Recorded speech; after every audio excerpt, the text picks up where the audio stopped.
you are joining us from. So pop in the chat where in the world you're joining us from. I'm in the not so sunny UK today. Marissa's out in Portugal, so I'm hoping the weather's nicer there for her. So we've got lots of people flooding in.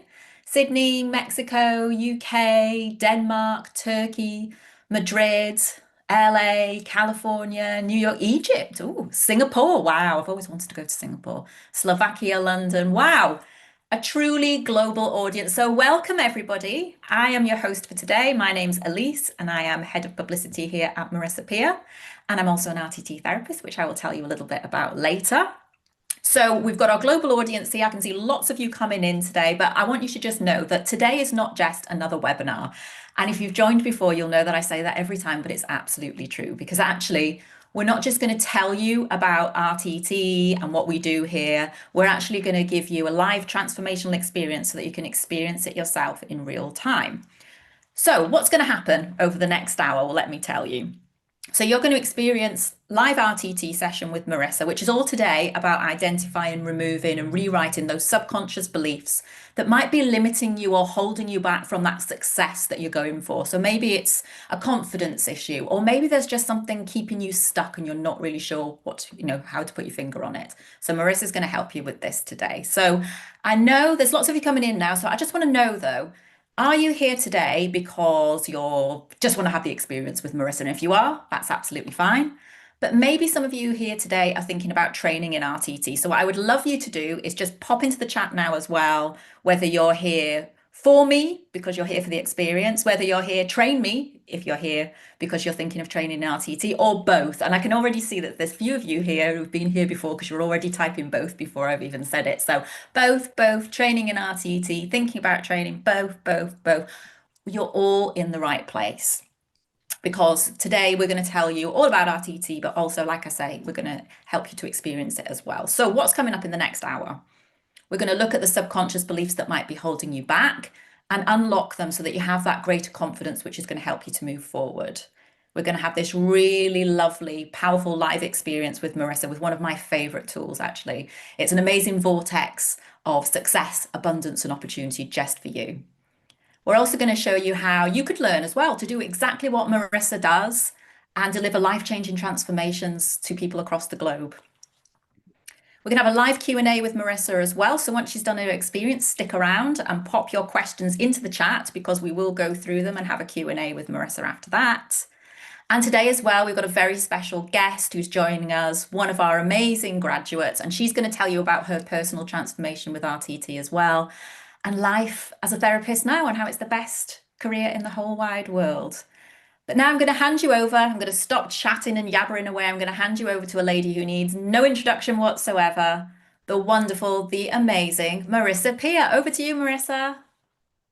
Well, thank you so much. If I wasn't so hot, I might blush now with that introduction. But let's get straight into it. You know, I have a new book called Your Mind, Your Rules, and it talks a lot about the rules of the mind. And one of my favorite rules is this: your mind wishes to go back to and to keep repeating what is familiar, which is fantastic if what's familiar is having love, being told at school you're destined for greatness, knowing that you're really good at math or coding or writing or being a designer. That's great.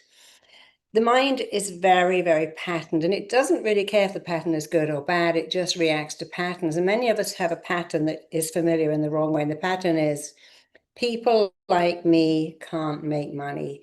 People like me can't have success. And I want you to write in the chat bar right now, because it's going to be such an interactive time. What did you hear? I mean, my dad used to say, a fool and his money are easily parted. What did you buy that for? They must have seen you coming. He would always talk about, this is too expensive, we can't afford it, it's wasteful. He was always turning off the lights and the heating, because that's what he lived. He came from a very poor working class family. His father was a fireman, and they were always worried about, I don't know where the money is coming from. And he would say things like, well, I can't find the money. I don't know where to find the money, which if you break that down is a kind of weird belief. No one says, hey, I've got to pay the gas bill. I'll just go for a walk and find the money to pay our bills. If we're smart or understand it, we find a gift and we monetize a gift. And I am so lucky because I found my gift for therapy and I monetized. I also do a lot of pro bono work. Of course, it's not just about money. But we have these blockers to success, and we hear things like, oh, look at those rich people on the hill. They don't know they're born. And we say things like, look at that rich bitch. Look at that fat cat. These people are obscenely wealthy. They have a disgusting amount of money. We even say they are frighteningly wealthy. And so if you say those kind of things, rich bitch, fat cat, dirty money, filthy rich, you're saying to your brain, money is a bad thing. I don't want it. If you say things like, well, when you make it to the top, you never know who your friends. And we all hear these expressions, it's lonely at the top. When you have money, you never know who your friends are. And that simply isn't true. I know many, many wealthy people. Tony Robbins comes to mind, Richard Branson, I've been to his island. I've never met a less lonely person in my entire life than Richard Branson and also Tony Robbins. He's not lonely at all. So what I want to do today is to find these beliefs, find them, challenge them, and change them. We're going to do two amazing things, two amazing activations. One is called It's Not Me, and the other is a vortex of energy is going to go through you, and it's going to rewire you. You see, how many of you here have upgraded your phone, have upgraded your TV to a smart TV, have upgraded your wardrobe? Have you upgraded your decor of your house? I bet you have. Probably upgraded your car too. But this is the most important thing, to upgrade your thinking. And today we're so lucky. When I was at school, it probably was true that money came from money. You went to university, you got a good job, and then you could make money, but it's not true anymore. There are people who've never really been to uni, who've invented something like that drink called Prime or Pride, that weird labubu that you hang on a bag, and have become billionaires by being in the right place at the right time, having an idea, a bit of luck too. So I'm going to have a look at some of the things you have written down here. And I want you to make a note of your beliefs. I want you to make sure you know what they are, because we're going to do a special thing in a minute. And we're going to get rid of them. We're going to erase them and let them go. But here we are. I don't have money. We can't find money. There is no money. I don't know where the money's coming from. People like us don't have money. Um, Even if you get money, you're going to run out of money before you run out of week. We have to save. There isn't enough to go around. Money doesn't grow on trees. Every time I get money, something happens, and I can't keep money. I can't hold on to money. Having money is a struggle. Having money is difficult. Having money is a challenge. I'm blocked from having money. I want never gets. How many of us heard that? Don't ask. I want never gets. But in the Bible, it says, ask and you should be given. So how weird is this? We have conflicting beliefs. I want doesn't get, but here's another one. Squeaky wheel gets the, in Mexico, they say the baby that cries gets the milk. I want never gets, squeaky wheel gets the oil. Very confusing. I'll never have enough money. There isn't enough to go around. I can only earn a certain amount. The money I have is very limited. We can't pay our bills. We haven't got enough money. What else have we got? We were born poor, so we're going to die poor. Such a shame that people actually say that and pass it on. We're terrible with money in this house. We can't keep it. It slips through our fingers. Let me have a look. We have to work very hard to get on. Here's something that I hear a lot. Money is the root of all evil. After all, doesn't say that in the Bible? No, it really doesn't. The Bible says the pursuit of money at the cost of everything else is the root of all evil. It doesn't say money is the root of all evil, because we can do a lot of good things with money. We can build schools, we can build orphanages, we can put wells in places where they haven't got water, we can help people with medicine, we can provide books, we can do a lot with money. So it doesn't say anywhere money is the root of all evil. It says the pursuit of money, the expense of everything else, that is the root of all evil. And that's okay. Money is hard to find. I can work hours to get just a little and it's all gone. Let me see. No one helps me. There isn't enough. Everyone else has money, but I don't. I'm ashamed that I don't have money. I'm scared of having more money. I'm not confident enough to have money or success or wealth. Okay, so there's a lot and I could read them all day, but I really want to help you get over them. You see, I want you to close your eyes and just imagine for a minute. Keep your eyes closed just for a minute and imagine being a baby in your mother's womb. Just imagine you could go back in time and suddenly you're inside your mother's womb. It's really nice in there. It's always 75 degrees. You've got 24-hour room service, food's on tap. You can hear your mother's heartbeat. She's always there. So you'll always have company, you always have nourishment, and it's always warm. And you see, that's what you were born with, the belief that, oh, all my needs can be met. I can have food whenever I want. Someone's always there. I'm always warm and safe and cozy. So if you were born with that belief, and I promise you, you were, even if you were taken off your mother at birth to be put up for adoption, you still in the womb had that belief. And even if you were placed in a children's home, you would still cry at night and expect to be fed because you had a belief. Someone is here to meet all my needs. So here's a question. I want you to put it in the chat bar. It's such an important question. What happened to that belief you had that I'm here and it's kind of cool being here because all my needs are being met? That's what you believed when you were born. That's why you cried for food and attention, to be picked up in the middle of the night. And usually somebody came.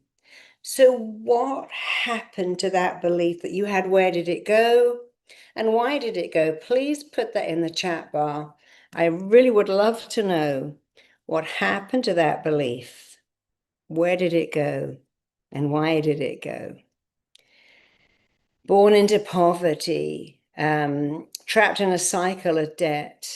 What else have we got?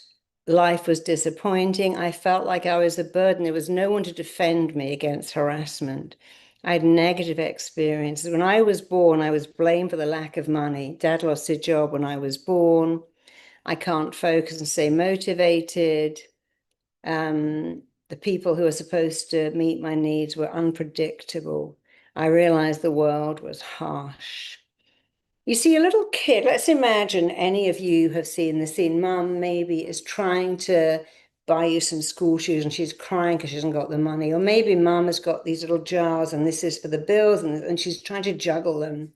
Or maybe you see mum really stressed because she hasn't got enough money to be in the store to pay for stuff.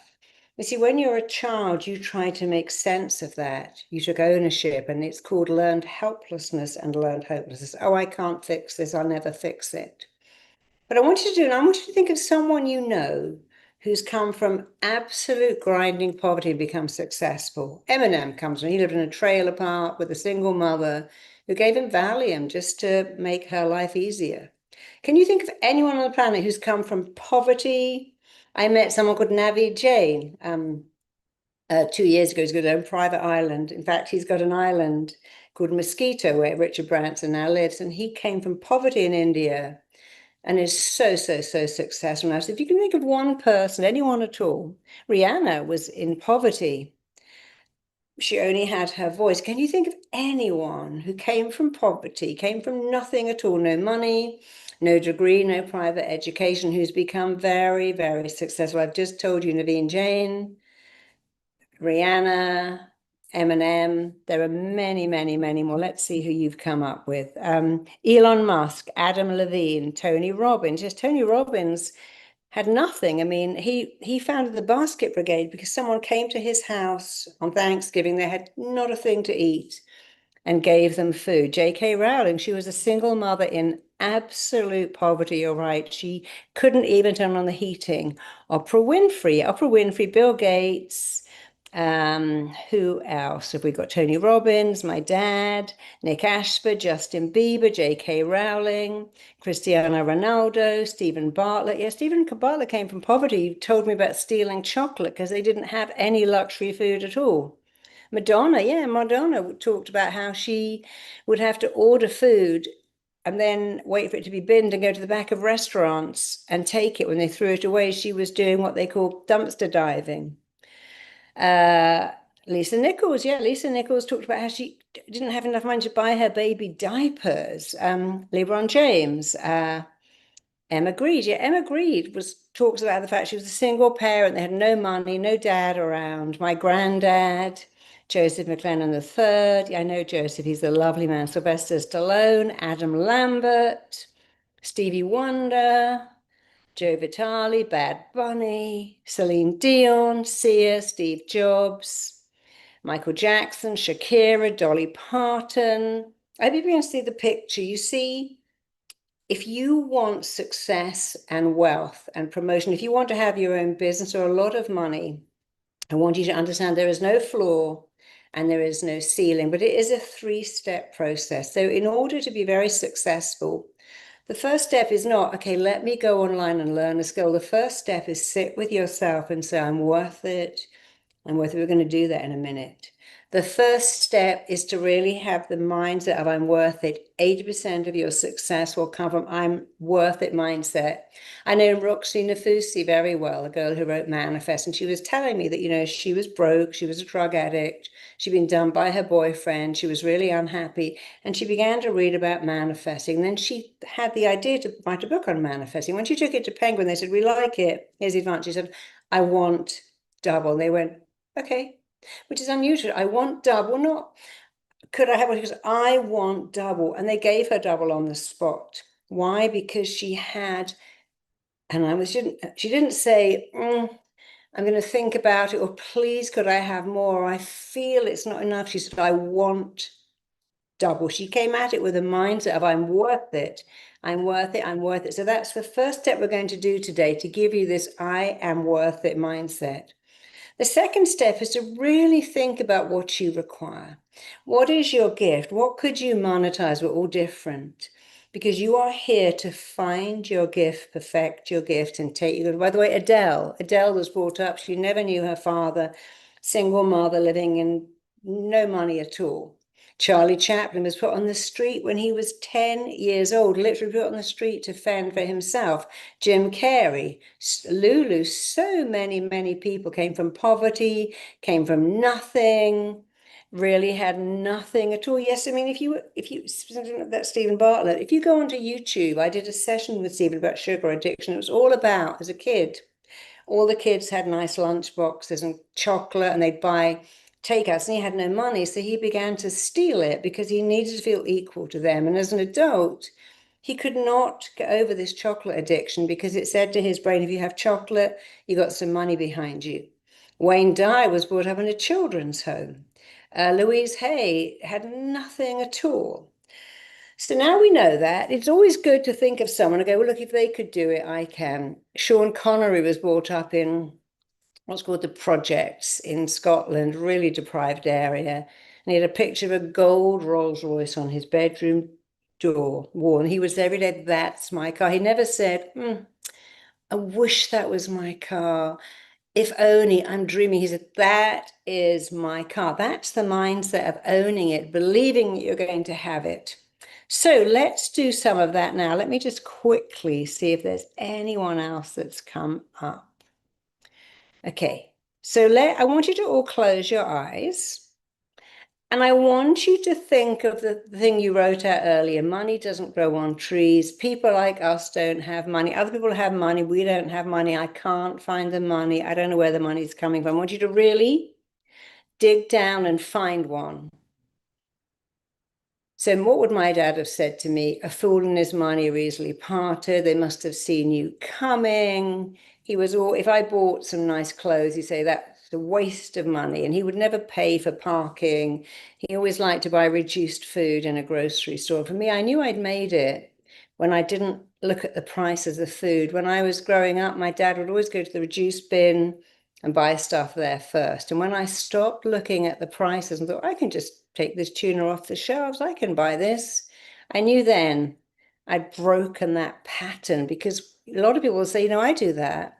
I buy reduced stuff. I turn off the heating and I'm actually a millionaire. What is going on? Why am I doing that? I'm still trying to get discounted stuff. And the thing is, when you have scarcity habits, looking for reduced stuff, fretting about the cost of your electricity, but especially if you have money, you're living with scarcity habits. It's quite another thing to say, look, I haven't got the money. I can't run the air conditioning all night. I do have to budget. That's okay.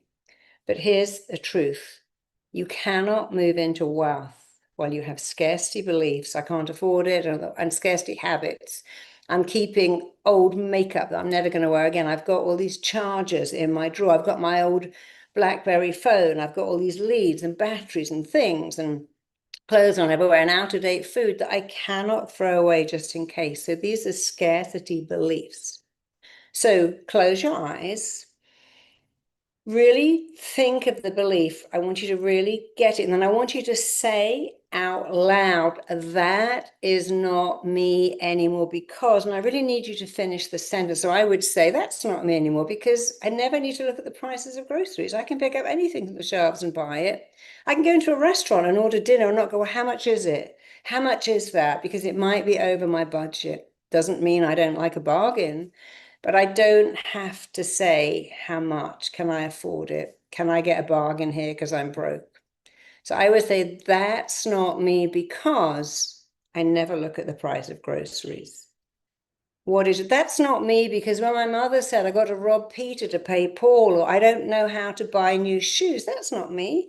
I can buy a pair of shoes every month if I want to. So I really want you to understand why it isn't you. And then I want you to shout it out as if you're telling me, as if you're justifying me. That's not me because. So let's get ready and do it together. On the count of 1, 2, and 3, shout it out. That's not me anymore because. Finish that sentence. And I want you to do it again. That's not me anymore because.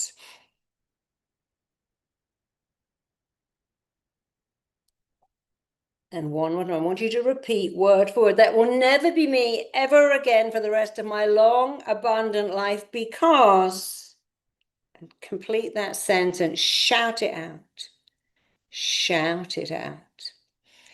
And this is just the beginning. I want you to do this. Or if you find yourself saying, oh, I'll go in after 5 because the parking's free. I'll go and shop at 8 o'clock because the groceries are cheaper. I'll go to happy hour because it's cheaper. There's nothing wrong with going to happy hour. But if you're telling yourself all the time, I haven't got the money, your brain is a proof making robot. When you say, I can't find the money, when you say, money comes to me, I live in abundance, I give of my gifts and talents, and I receive very well, the proof making robot will make that true as well.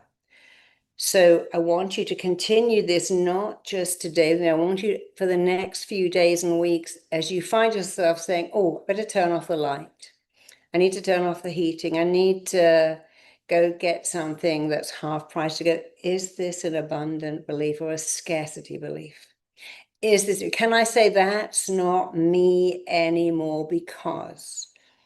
Can I do that? You know, my son-in-law is interesting. He won't have any food in the house that's old, even a day old. He said, oh, do you want this? I cooked it. He said, I cannot eat food because my mum kept stuff and it had mold on it. She wouldn't throw anything away. He said, and I just can't stand old food because it makes me feel really poor because the jam would have mold in it, the milk would have mold on it, but she kind of kept it. No, she is a wonderful person.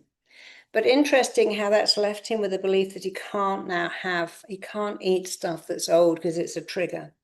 So what is your trigger? And your trigger is to say, that's not me because, over and over and over again, because it isn't you and it will never be you ever again for the rest of your long, gorgeous life. If you had to wear hand-me-down clothes, and many of us did, we got second-hand stuff, we got hand-me-downs, but that isn't you. You can go and buy whatever you like. You can buy anything, anything. You might love vintage clothing. In fact, my daughter's father would never buy vintage clothes. I was into buying vintage leathers. He went, no. When I was a kid, I wore hand-me-downs. He said, I cannot stand secondhand stuff. When I had my daughter, somebody gave me a pram. He went, I don't want any of that. In fact, Terence Trent D'Arby, remember him? His girlfriend sent me over these clothes. He went, I don't want them. My kid is not having anything secondhand. And he refused to accept it. I'm like, this is amazing stuff. No, no kid of mine is having anything secondhand. It's all going to be brand new because I was so ashamed of having to wear secondhand clothes. So you see how this goes down the generations, how we have a trigger, we have a wound, we have a trauma of secondhand clothes, having to have cheap stuff, having to look at the price, having to be told, no, put that back. We can't afford it. Having at Christmas and Thanksgiving and holidays, not having what other kids have. having the ice cream van come past and saying, we can't have that. So one more time, with all these examples, I want you to shout at the screen, that's not me anymore, because shout it out, scream it out, justify it to me. And one more time, I want you to go, for the rest of my long, abundant life, that will never be me ever, ever, ever again, because, and finish that sentence for me.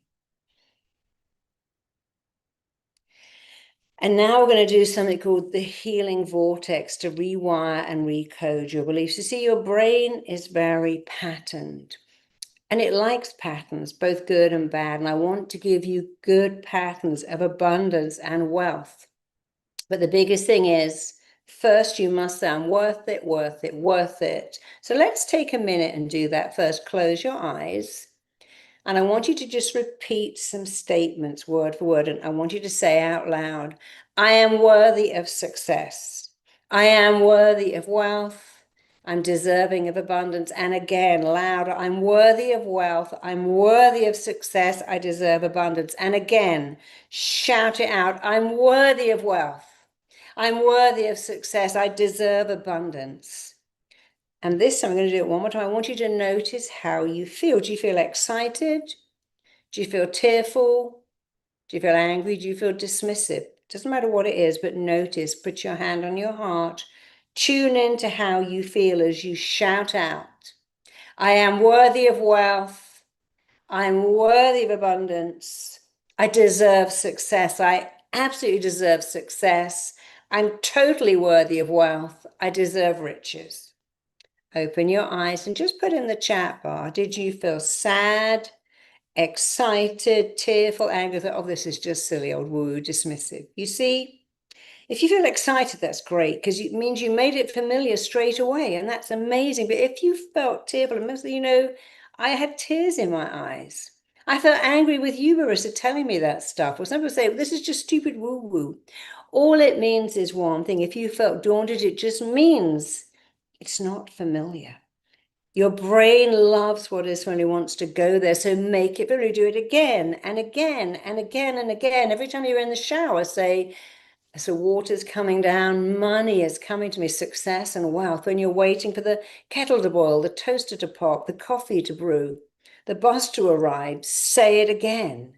And soon it won't be sad or dismissive or angry. It'll be familiar, because you have got to make it familiar. You've got to state it, affirm it, embody it, shout it out. Don't mumble it this out of your mouth. Shout it out, scream it out, because when it's familiar, you're going to go towards it. Your brain loves what is familiar, does not like what is under. That's the fact. And here's another fact. You can make anything familiar. I had never turned left on a plane in my entire life. I never had a live-in housekeeper. I could never go into Dior and say, hey, which shoes? Like, I'm going to get both shoes. I don't know which ones to have. I'll have them both. Here's my credit card. I'd never done that, but now I can do it. Do you know why? Because I made it familiar. That's all it is. I remember being with a friend one day, and she goes, well, show me your ring. She goes, I could never wear a ring like that. It's too much. I'm like, really? I'd like a bigger one. I think it's great, but I could have a bigger one. That she goes, no, I could never do that. It's just too much. What she was saying is, that's too unfamiliar. Ostentatious is unfamiliar. So let's begin. All I want you to do is sit, and I want you to sit. Don't sit with your arms like that or your legs like that, because when you cross stuff, you are blocking yourself. I want you to open your hands, have your knees and ankles and elbows apart in an open position, ready to receive. All you have to do for the next 10 minutes is hear my voice. That's it. I want you to look up like that. Take your eyeballs up, keep them up, and at the same time, close the lid down. This is just a practice. Look up, close the lid. If you can do that, I find this abundance vortex amazing for you. So let's do it for real. Sit back, make sure your phone is off, no one's coming in. Take a deep breath, look up, keep your eyes up until you totally shut them. Breathe in and out. That's good. And again, just breathe in and out. And there's that balance of taking a breath and giving it away, giving and receiving. So one more time, take a breath in, keep your eyeballs up, and this time, As you exhale, keep your eyeballs up, but at the same time, just close your eyelids down, all the way down. That's good. Forget all about your eyes. Drop your chin. Just keep your chin dropped. And just imagine you are mentally taking 10 steps. You're moving on to step 10 and 9, going deeper into an awareness of yourself. You're taking step 8 and 7, going even deeper. As you take step 6, the sound of my voice is taking you deeper. As you take step 5, the sound of your heartbeat is taking you deeper. As you take step 4, the sound of your breathing is taking you deeper. As you take step 2 and 1, you are going deeper, deeper, deeper, deeper, deeper. Just go deeper, drift deeper, sink deeper. And all I want you to do is to imagine above your head is a vortex. And your vortex is kind of like if you imagine a good tornado or a spinning top that you might have had as a child, but it's wider than your shoulders and as long as your own body. So just use your imagination. Imagine at the top of your head is this powerful vortex of energy spinning from left to right, spinning, twisting, turning. You can actually tune in and you can hear its kind of hum, the humming of this. You can hear it, you can see it, you can sense it. Pick a beautiful healing color. And with your mind's eye, I want you to see and hear and feel this vortex of powerful energy. It's just about to go through your body. And it's going to change everything. You know, quantum physics says where energy, you have a vibrational body. If you can change your frequency, you can change your life. And we're going to change your wealth frequency, your abundance frequency, your success frequency right now. So I want you to see that vortex above your head, to see it, hear it, feel it. I want you to imagine the tail of that vortex is touching the top of your head. It's moving into your brain, moving into your mind. It is searching for limiting beliefs, blocking thoughts, and negative programming to do with wealth. It is looking for anything you picked up. Money doesn't grow on trees. We can't find the money. It's looking for negative programming. That doesn't happen to people like us. We're just not lucky like that. It's looking for blocking thoughts. I can't find them. As it finds them, it is spinning them, vibrating them out of your mind, out of your body, out of your life. It's rather like the rotating brushes of a car wash that spin and twist and remove old stuff. If you put a car into a car wash, those brushes spin, twist, turn, vibrate, and the car comes out looking kind of shiny and way better. And so it is with negative thoughts. I want you to really imagine as that vortex is spinning, twisting, turning, vibrating, moving, it is vibrating, blocking thoughts out of your mind. It is vibrating out, washing out, spinning out, moving out limiting beliefs. It's like a massive Dyson vacuum cleaner sucking out of your mind and your body the things you picked up as a kid, because that is not you. Whatever you picked up as a kid, this is not your life today. There is no floor, no ceiling to how much money you can make, to how much success you can have, because you are worth it. So as that vortex spins and twists and turns and spins out of your brain, out of your thoughts, those old beliefs, it's spinning in a new one. Because when you let an old belief go, you create a vacancy. And you're filling that vacancy with these words: I'm worth it, I deserve it, I can have it. I want you to start saying, I'm worth it. I deserve it. I can have it all. I'm worth it. I deserve it. I can have it all. As you wire out the old, you are coding in the new. You are coding these new beliefs like a frequency straight into your brain.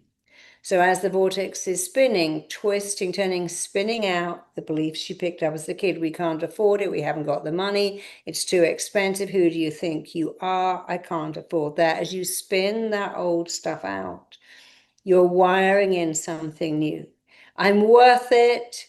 I deserve it. I can have it all. I'm worthy. I'm deserving. I can have it all. So just feel this beautiful frequency, this beautiful vibration as the old beliefs go.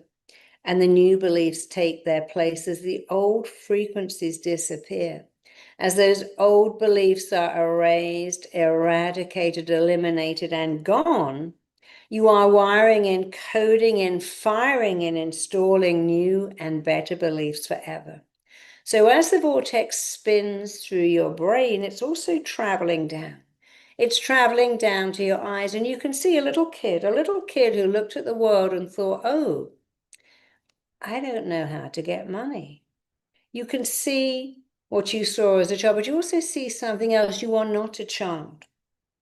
And you have a gift, and you are here, like everyone on the planet, to find your gift, perfect your gift, and monetize your gift. So as you see what that child saw, it's like the filter is falling off your eyes, and you can see the truth about you. You are here. The universe put you here, it gave you a unique gift. And you are here to find your gift, perfect on your gift, and monetize your gift. That's why you're here. And as the vortex travels down to your ears, you remember all the things you heard. It's like your ears are open and you can hear all these things. Well, we don't have money. We're not rich. We're born poor. We'll die poor. And you're thinking, you know what? I don't have to hear that. I'm going to hear something different. I'm going to hear that I'm worth it. I deserve it. I can have it all. I am having it all starting right now. And now the vortex is moving down to your mouth. And you're beginning to notice that your mouth said these weird things. Well, I don't know how to find the money for that. I don't know where the money's coming from. And you realize that your mouth needs to say, so say it with me now. I'm worth it. I deserve it. I'm worthy of money. I'm worthy of it. I can have it all. I'm having it all. I'm having it all right now. I want you to say it, state it, code it into your brain, wire it into your nervous system. I'm worth it. I deserve it. I'm having, or don't even say I can, say I am. Speak in the present tense. I am having it all. This proof making robot that is your brain is set to prove what you tell it. So tell it again right now. I'm worth it. I deserve it. I'm having it all. I'm worthy of success. I'm worthy of wealth. I'm worthy of abundance. I'm having all of it because I'm worth it. And just notice how that feels as this healing energy vortex spins through what you think, what you believe, what you see, what you hear, what you say. It's now traveling down your spine. It's traveling through your heart, your beautiful functional heart. It's traveling through your lungs. The first thing you did as a baby was to take a breath. The second was to give one away. And every day, every minute, every second, you give and receive. You take a breath, you give away. That is balance. So right now, take a breath and give that breath away. Receive and give and receive. Because this is a metaphor for you. You give of your talents and you receive a very healthy paycheck. You give of your gifts and you receive wealth. You receive abundance. You receive riches. You can do it. You're wiring it in. And as the vortex travels down your arms all the way to your hands, I want you to notice that your hands are open to give and receive. You give and receive. Just as you give and receive a breath, you can't give without receiving, and you can't receive without giving. Your hands give and receive. You give of your gifts, you give of your talents, and you receive income, a good income. The vortex is traveling from your head, what you see, your eyes, what you hear, your ears, what you say, your mouth, traveling down your spine, traveling through all your organs, traveling down your arms, traveling down your hands, traveling down your entire body, all the way down to your feet, spinning, twisting, turning, vibrating, moving. And the vortex is spinning out the old, vibrating out the old, washing out the old, that old stuff, those toxic beliefs, those toxic imprints, those toxic impressions, those toxic memories are being erased, eradicated, eliminated, ended, and gone. Those toxic thoughts are leaving you behind. It's all shrinking, fading, going. It's leaving you forever. And as the old stuff is washed out, vibrated out, coded out, moved out, as this vortex spins and twists and turns and vibrates out the old, it is simultaneously coding in, wiring in something better. You are worthy. You're excited. You're ready. You were born wired for abundance. You were given a gift. The universe that created you gave you a gift, and you are here to find your gift, perfect your gift, and monetize your gift. And it may take just a little while to make this familiar, but you have time to over and over again say, I'm worth it, I deserve it, I'm worthy of it, I am having it all. Because when you have it all, you give someone else permission to have it all too. When you look at Tony Robbins, at Eminem, at someone who had nothing, Muhammad Ali, and think, wow, they came from nothing, they have everything, then you realize you can do it too. You are now a role model, a mentor for other people. You realize that money is a beautiful thing. The more you have, the better you are. I want you to imagine that you're making a list of all the people who benefit from your money. Whose kid would you put through school? Whose mortgage would you pay off? Who would you help out? And honestly, just because you could. Make that list as long as you can.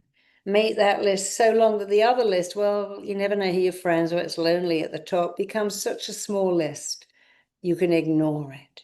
You are coding, wiring, firing into your brain, into your brain, into your body, into your nervous system, the truth about you. You are worth it. You deserve it. You are having it all. You're wealthy. You're abundant. You are rich right now. You might go, I haven't got any money right now yet, but you're still wealthy. You're still abundant. You're still living a rich life. The more you say it, state it, and affirm it, the more it'll become your reality. Your words are the thread on which you string your experiences, and make sure you're stringing words like wealthy, abundant, rich, successful, confident, having it all over and over again so the proof-making robot can make it true. So just take another minute, just another minute to let this all code in, wire in. Just feel that vortex spinning, twisting, turning, vibrating, spinning and moving, spinning out the old, vibrating out the old, letting the old go, coding in the new. Imagine this is like a massive Dyson sucking out the old stuff. It's like a broom sweeping out those limiting beliefs, sweeping out those negative thoughts, sweeping out limiting beliefs, just letting them go. They are not yours. They belong to a lifetime ago. They are something you used to have once upon a lifetime ago, and they cannot, will not, do not influence or interest you ever, ever, ever again. They are gone. They are behind you, and they're never coming back. They are out of your life. You're letting them go. So I want you to imagine just opening up two valves in the soles of your feet and just letting that vortex of energy move out, pushing out in its wake, shoving out like a broom. All those limiting beliefs, all those blocking thoughts, they are shrinking, fading, going, gone. And you feel like a car that's gone through a car wash. You feel like a car that's just been detailed, shiny and new and perfect and glossy and amazing, because you are shiny and glossy and perfect and amazing and new. And you have a wealthy mindset. You have an abundant mindset. You have a rich mindset. That's who you are. So knowing it, feeling it, I want you to one more time shout out with unshakable, unwavering conviction and certainty, I'm worth it. I deserve it. I'm worthy of wealth. I'm worthy of success. I deserve wealth. I deserve success. I'm having it all. My mindset is rich, abundant, and wealthy, and wealth and abundance and riches are going to follow. Knowing it, feeling it, believing it, Take a deep breath, open your eyes, come back into the room. And you can do this anytime. We have a lot of these vortex recordings on YouTube, on Instagram. We may have recorded this one for you too. I want you to just put in the chat bar, what did that feel like for you? How was it to let go of those old beliefs that got right in your own way? Do you feel shiny, rebooted? You see, this is the most important software you'll ever have. And just like when we have a bug in our computer, someone comes in and says, I've got rid of the bug. I've sorted out, I've changed your hardware, your software. We've got to change our own hardware, our own software. Because I felt empowering, it felt liberating. I was spinning, it felt encouraging, it felt amazing. It felt so good. You see, there are a lot of people who have wealth and they were not born to it, but they had something else. I deserve it. I'm worth it. I can ask for more because I'm worth it. I can take my product and say, this is an amazing product. You see, we buy things that make us feel good. We love things that make us feel good. Can you create a product that makes someone feel good? Can you have an emotive message as you sell your product? Can you have the mindset of success? Can you create a message that makes people really want you and your product? I'm going to end with a story of Sylvester Stallone, who came from poverty too, who wanted to be a movie star. They went, no, with that voice, you'll never, ever be a movie star. And my teacher, Gil Boyne, was a street fighter in Philadelphia, just like Sylvester Stallone. He said, look, the only thing you can ever do to make it is to write about what you know. In your case, it's boxing, right? Rocky. And then you got to say, so he wrote the script, sent it out, because we want the script, but not you.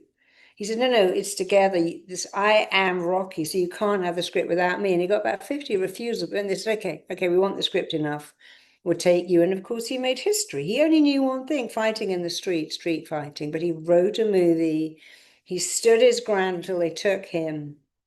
He's not poor anymore. He's not a street fighter in Philadelphia.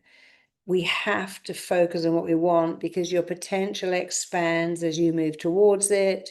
And when your brain goes to that dimension of wealth, abundance, riches, and success, when it goes to that new dimension, I promise you it never, ever goes back again. Once you can move your mind to this dimension of I'm worth it, I deserve it, I'm having it, I'm worth it, you can't go back. So please expand and don't contract. Expanding is I'm worth it, worth it. Contracting is, oh, I shouldn't ask for that. It's too much. If someone buys you a gift, don't go, oh, you shouldn't have spent the money on me. Or don't mention it. Say, well, thank you so much. What a great gift. You thought of me. I'm so pleased. When someone brings you food and you say, don't go, no, nada, it's nothing. Say, thank you. Thank you so much. Don't go, sorry to bother you. Sorry, I don't understand. Sorry, I'm a bit stupid. Sorry, I'm late. Say, thanks for waiting. Thanks for explaining. Thanks for looking after me. Thanks for helping me understand that because that's not my skill set, IT. I have other gifts. And when someone gives you a compliment, don't say, oh no. Say, thank you. So don't contract, expand. You were made to be successful. Let me quickly just read out a few of these before we hand over to Elise and her amazing story of expansion. Because when you're expanding, you can't contract. There's another rule of the brain. It cannot hold conflicting beliefs and it can't hold conflicting thoughts. You can't say, I'm rich, but I'm poor. I want money, but I don't deserve it. Love the energy and the vibration in this space. I felt dizzy. I feel amazing. It's interesting now I've limited my growth to stay in my relationship and I've fully outgrown it. But I'm glad you know that. So be free, move on. I feel like I've hit the reset button. You know, every day you get a chance to reset. Every day you get a chance to choose again and again till you get it just right. I felt the contrast of what parted wanted it and what part felt like I was betraying someone. And let me give you a little hint. I don't want you to say this is hard. I want you to say it's unfamiliar. It's so hard to make money. It's so hard to change careers. No, it's just, it's so hard to write a book, to write a program, to take a product to market. No, none of it's hard. It's only unfamiliar. I felt it while doing it. When coming back, the old fears, I felt they kicked in. We'll do this again and again and again. You have to make this familiar. It doesn't matter. We change in three ways: instantly, cumulatively, retroactively. A lot of us change instantly. Some of us don't. Do it again. Do it every night before you go to sleep. Take a few minutes and just imagine that vortex spinning when you're in the bath in the back of an Uber, on the bus. Do it again and again, and then it will feel familiar instead of unfamiliar. Can we play the same suggestions for love? Absolutely. And you definitely should. I felt free. My hands were tingling like mad. This reprogramming works me to the point where my mother is actually blaming me for not recalling some childhood memories and for changing my person. I would just say, Mom, I've moved on. The brain doesn't go backwards. I don't want to go to the past. I can't change what's behind me, but I'm going to change what's right in front of me because I'm going to change what's inside of me. And that's the truth. You cannot change what's behind you, but you can change what's in front of you if you just change what's in you. The thoughts you think, the beliefs you hold, the words you use, you can change all of that. I deserve the best. I deserve it. I've expanded. I'm expanding. You're a great audience. I love you all for really playing full out with this. Thank you, thank you, thank you. I'm decisive. I'm worth it. I'm going for it. I'm ready. Well, saying those thoughts bring up the contrary. No, the mind can't hold conflicting beliefs. Just keep saying the new ones. And as you state the new, make it familiar, making the old stuff unfamiliar. I feel like I'm being reset.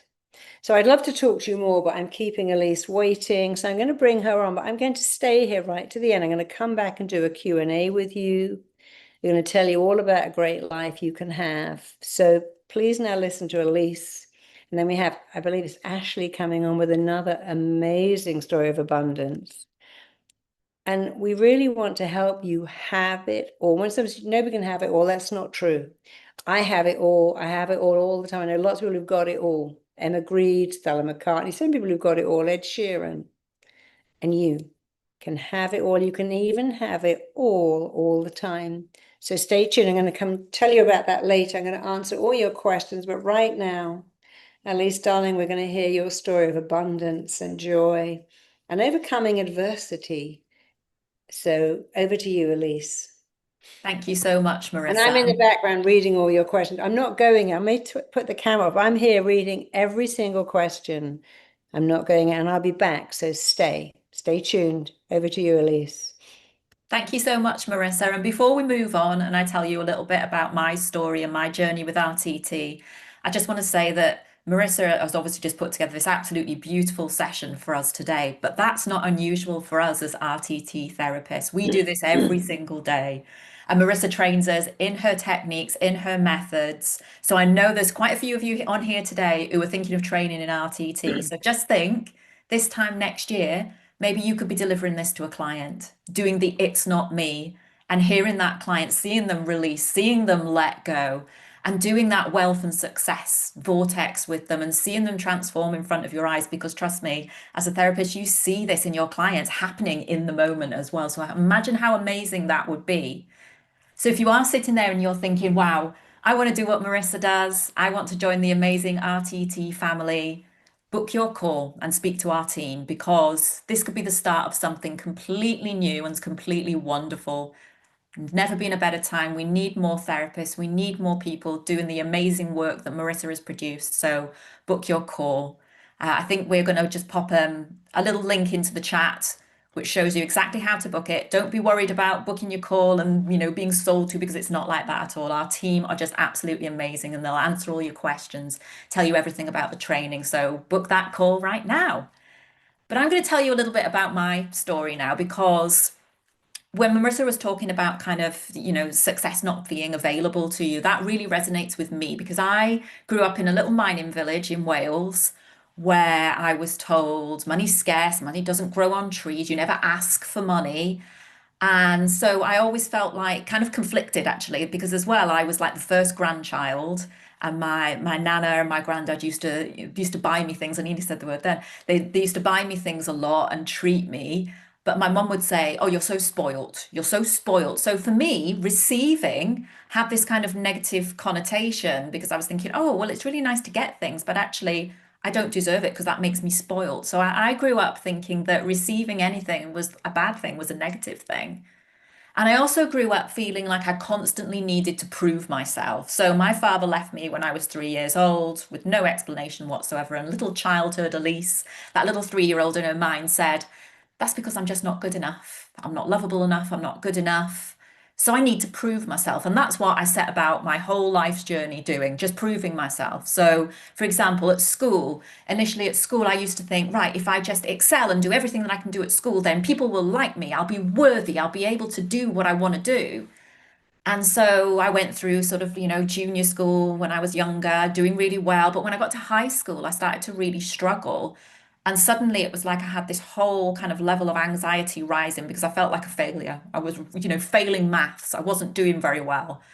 At this point as well, I had a stepfather who just constantly belittled me and into my teenage years would tell me that I was never enough, that I would never amount to anything. And my little pipe dreams, I was a child of the 80s and I grew up in the era of, if you're an 80s child, you might remember it, but there was a show called LA Law and it was all about these hotshot lawyers in California and it was just complete glitz and glam, and just like nonsense. But at the time I thought, wow, that's what I want to do. I want to be like that. I want that success.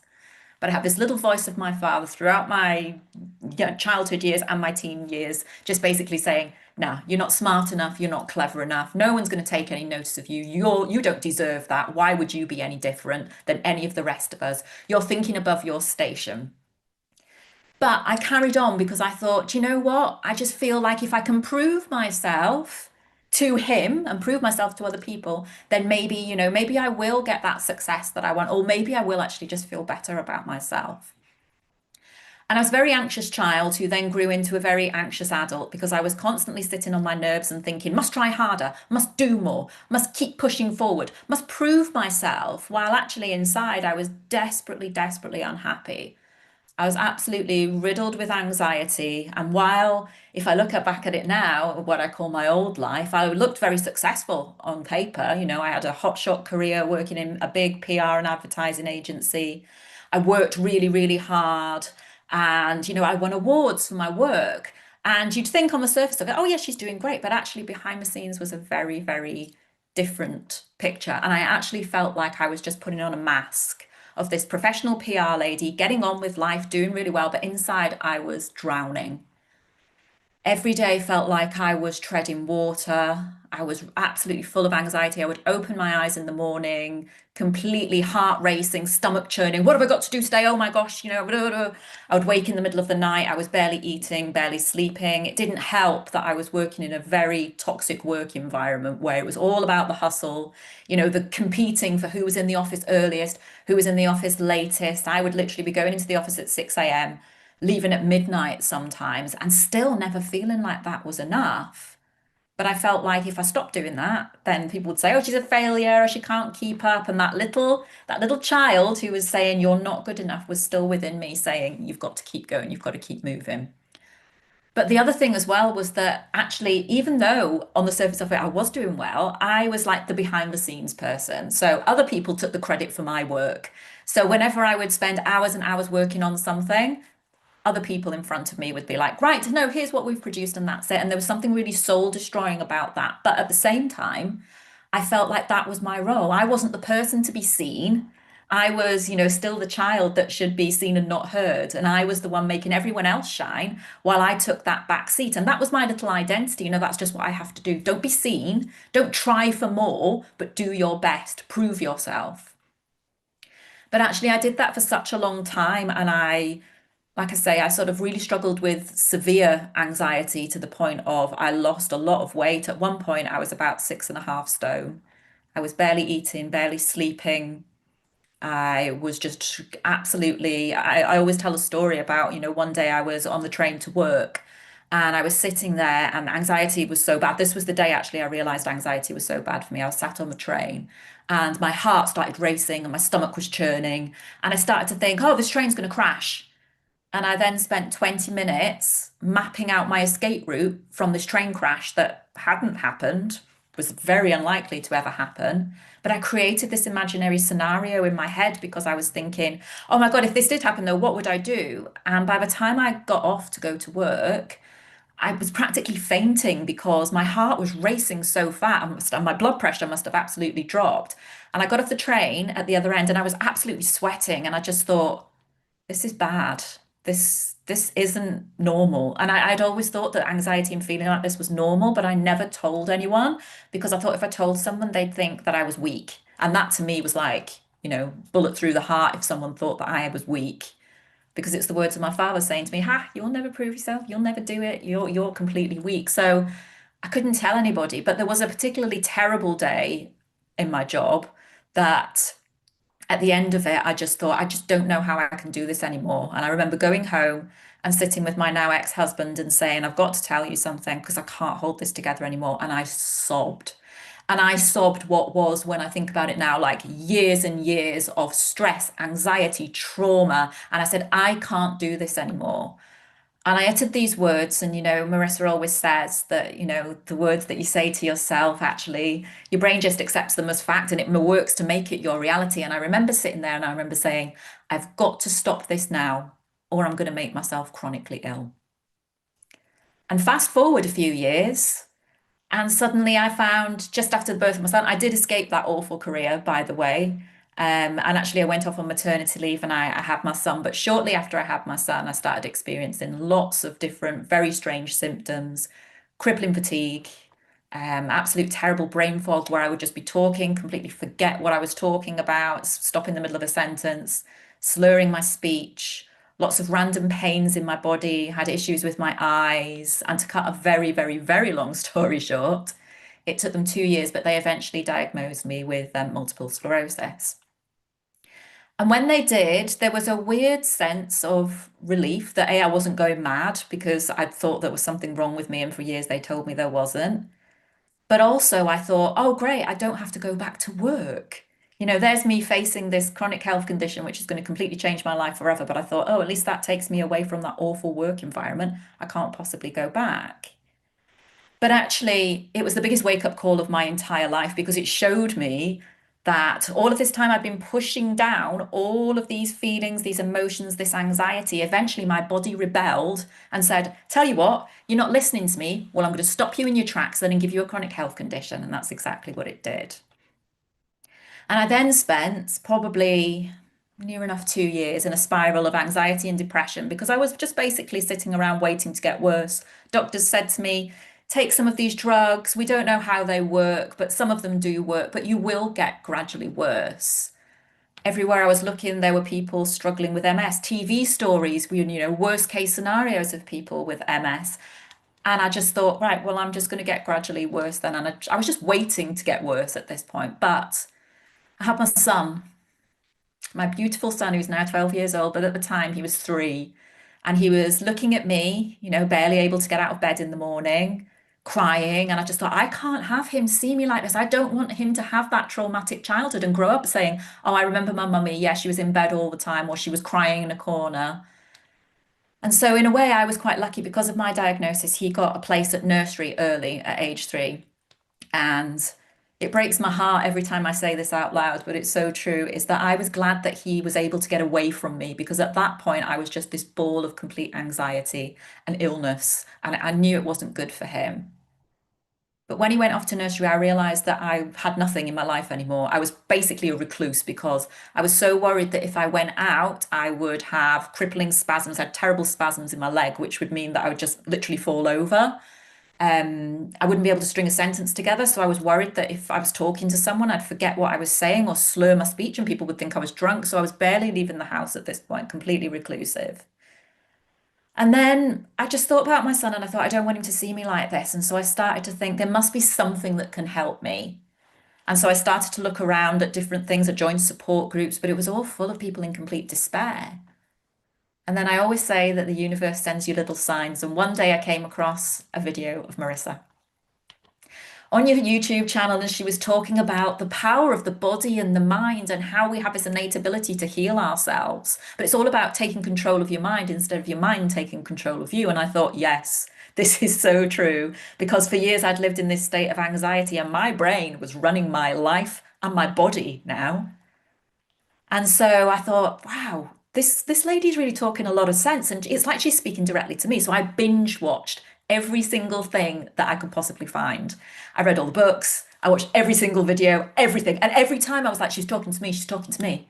And I thought, there's something in this, there's something really in this. And she talks about this RTT, and maybe that's something that could help me. And even if it could just help me with anxiety, for example, maybe I'd be able to leave the house, go out with my son, take him to some of the baby and toddler groups.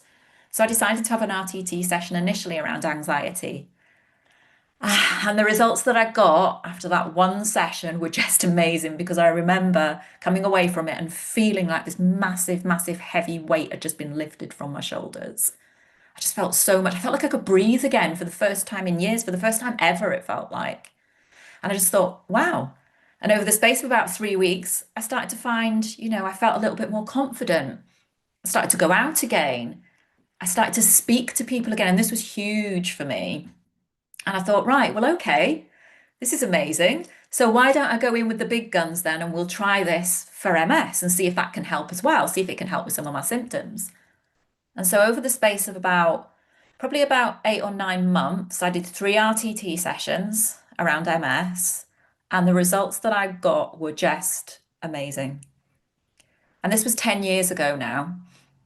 And 10 years ago, if you'd said to me that I would be sitting here today in front of thousands of people, talking live, telling my story, I would have said, no way, that's ridiculous, because I would never have been able to have got out of bed. I would have been too fatigued to have done it.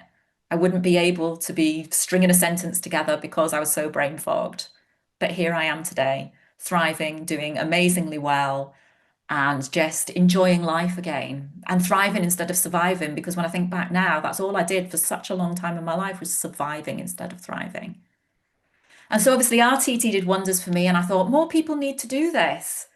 And so I decided to, go back to this little pipe dream that I had actually when I left university 20 odd years ago, that I really wanted to be a counsellor or a therapist. But I thought, I've got no life experience. I grew up in the valleys of Wales and, I had quite a sheltered life and, I haven't got anything to give.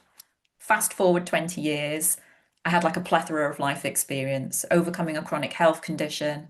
I escaped a horrible, toxic, narcissistic marriage. I realized that I was suffering kind of trauma from childhood that I'd just repressed. And I thought, I think I can help people as well. And so I decided to do the RTT training.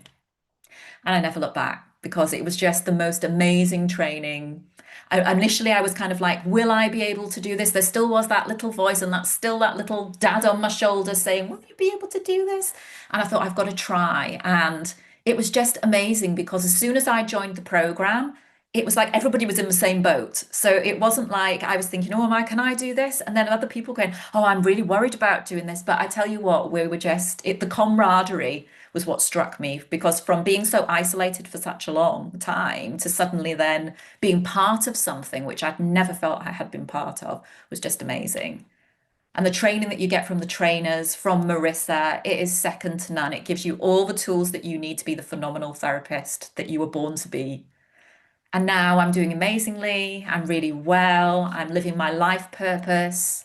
And now I work with other people with chronic anxiety and chronic health issues as well to help them get well the way that I was helped to get well. And I'm so very, very grateful for that.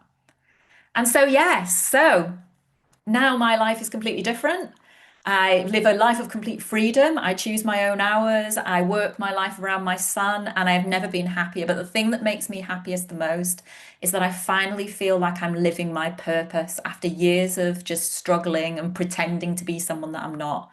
I'm finally unapologetically me. So I know some of you are here today and are thinking, do you know what? If she can do it, if Marissa can do it, if the army of RTT family can do it, maybe I can do it too. And you can.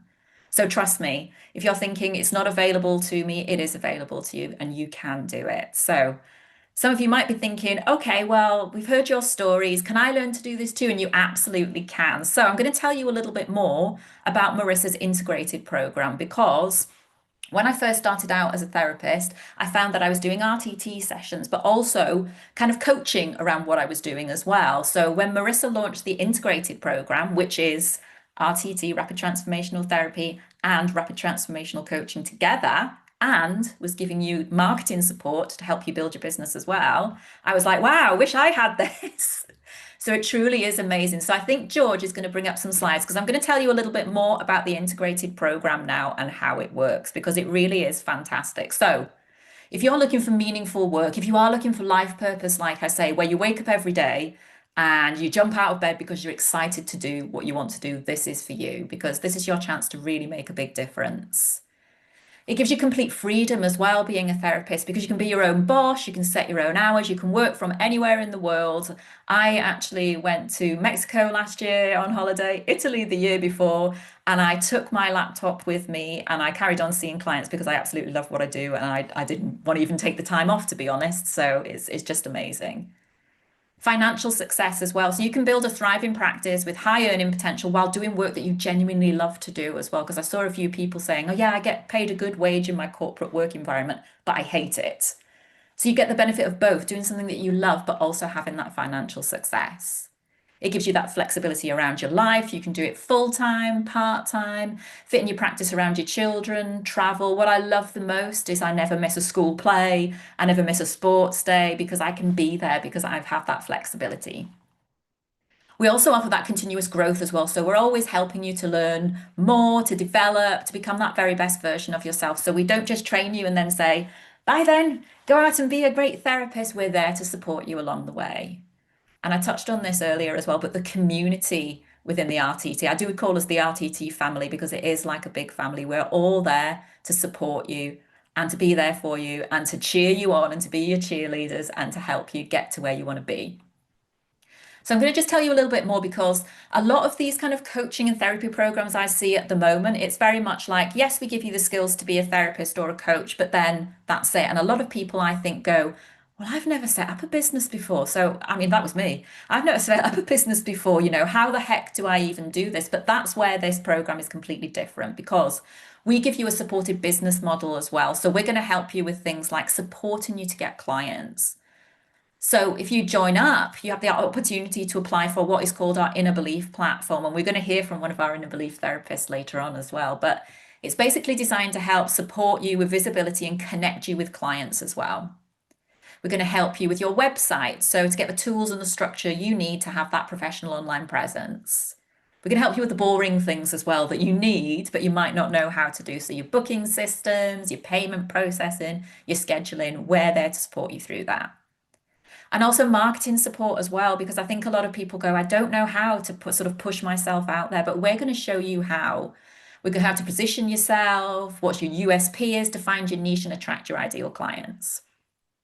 And Marissa's so committed to this and she spent such a long time developing it that we have a success guarantee as well, which means we're completely committed to supporting you in building a successful paying client base. So if you fully complete the program, you actively apply the training that you've learned, but you find like you're still kind of, a little bit stuck or facing like an unexpected challenge in building your client base, we're going to continue supporting you with that additional guidance and coaching as well until you gain that traction. So it really is the most amazing, comprehensive program I've ever seen. And trust me, it's just so fantastic. And being part of the RTT family is just the best thing ever because you get that support all round. You get the support from Marissa, from the trainers, post graduation as well, but you get to be part of our RTT family. So it really is truly, truly amazing. So if this is resonating with you, if you're thinking, maybe I could do this, you can do it. Trust me, you can do it. If I can do it, you can do it.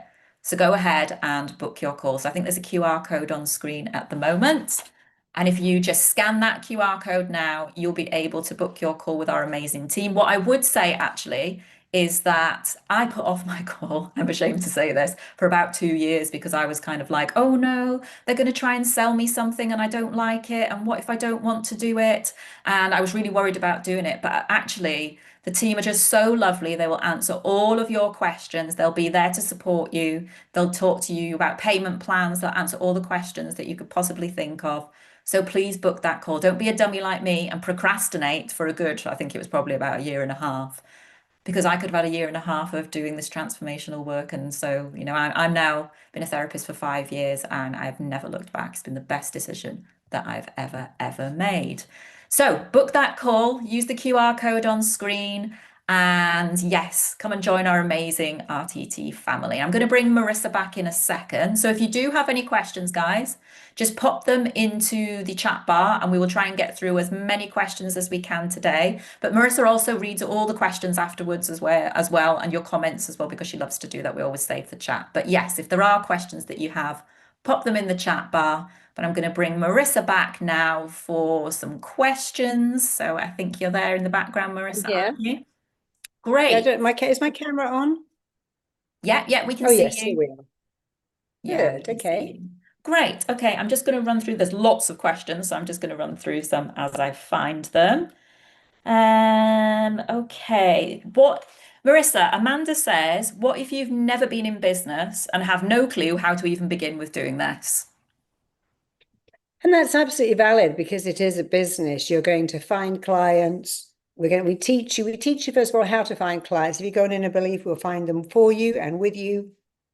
Who was to teach you how to convert a client on a call. So when a client rings in and says, "Oh, I've never done this before. How do I know it works?" We tell you and show you how to do that.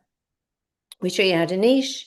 We show you how to advertise. We create our messaging for you. So we pretty much do it all for you. We create your message. We create your marketing. We'll build your website if you need us to.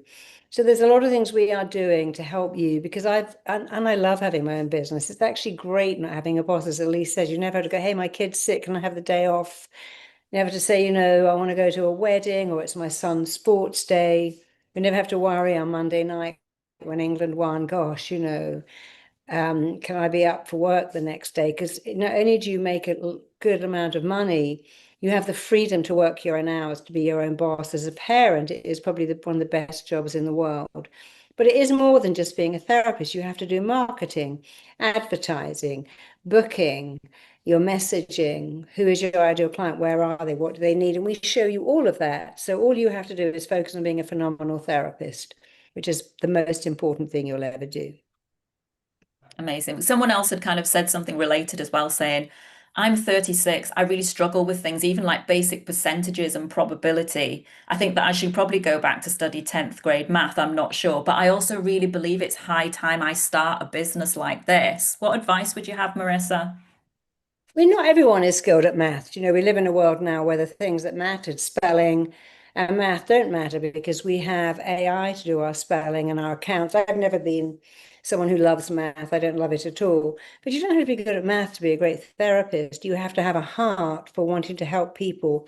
And if you're a genius at math, you wouldn't have what we have. We go to bed and wake up knowing that someone on the planet is living a better life because of a skill that we possess. No accountant says, "Hey, did I did someone's accounts?" We go, "Today, I helped someone find love, find success. I helped someone who was claustrophobic or couldn't get on a plane. I helped someone who was infertile have a baby." So all the math in the world will never give you what being a phenomenal therapist will give you, which is that feeling of, wow, I have a career that gives me meaning, purpose, and impact. I get to make a difference, contribute, do something that matters. So I wouldn't change any of that for being a maths genius ever.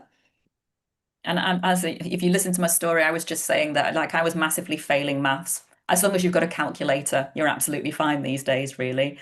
Marissa, there was a comment actually just I saw in the chat as well saying, how can I do this without a psychology degree? But you don't need a background in psychology No, or anything to do this well, training, I do don't you? have a psychology degree. You don't have to have a degree in psychology or therapy or biology. Our training is so thorough and so clear. And if you're not sure, just book a call because the caller won't try to convert you. They'll answer your questions. "Hey, do I need a degree? I don't have any background." We've talked a lot about, we had a girl called Sasha who came on our course who said, "I'm a cleaner," because there's no other jobs for women like me. I've got 2 kids. I'm a single parent. And actually, all my clients tell me all their problems. I've always wanted to be a therapist. And she is so successful. We say, "What, a cleaner?" But she only did that because as a single parent, they were so few. Go, "Hey, start at 10, finish at 2:30 every day. And if your kids are sick, you don't need to come in." But we helped her. And on our last call, we had that lovely girl. What's her name again? The lovely girl who had a stroke and was a single parent.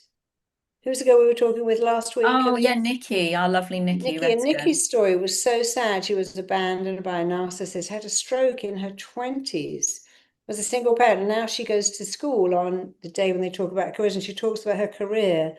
helping people, changing their lives. And her daughter is so proud of her. So this is the most fantastic career. And if you said, well, what do I need? What you need more than anything else is having a heart for making a difference. If you already said, hey, I've already been a personal trainer, I was a hairdresser, I was a PA, I was a receptionist. I've always worked with people. That's the skill you need to be a great therapist. These people facing skills. We trained a lot of police officers, flight attendants who say, and nurses who say, I've always wanted to make a difference, but this really, really works. And if you want to make a difference, you'll see that on my screen now. I'm hoping pointing at it. There's a QR code there, so you can scan that QR code and you can book your call now. There's also a link in the chat. Like I say, it's a completely free call, no obligation whatsoever. Speak to the team. They're a really lovely bunch. And actually, they will talk to you about whether this is a good fit for you, whether you're a good fit for us. So don't be scared, don't delay, don't be a dummy like me and put it off. Scan that QR code and book your call. So, Marissa, a few people have kind of said something very similar to this, but I feel called to do this work, but I still have a lot of issues of my own to deal with. Can I still do this? I was just actually reading someone who said that. I think it was Tanvi, who doesn't believe in herself. So the thing is, when you come and train with us as a therapist, live or online, every single week, you are a therapist and a client. Every week you practice on someone and someone practices on you, which means you get to be a client every week and you get someone to work on you. And by all means, turn up with your issues. I don't believe in myself. I self-sabotage. I procrastinate. I don't feel good enough. But in the session, when we work with you, you will feel good enough.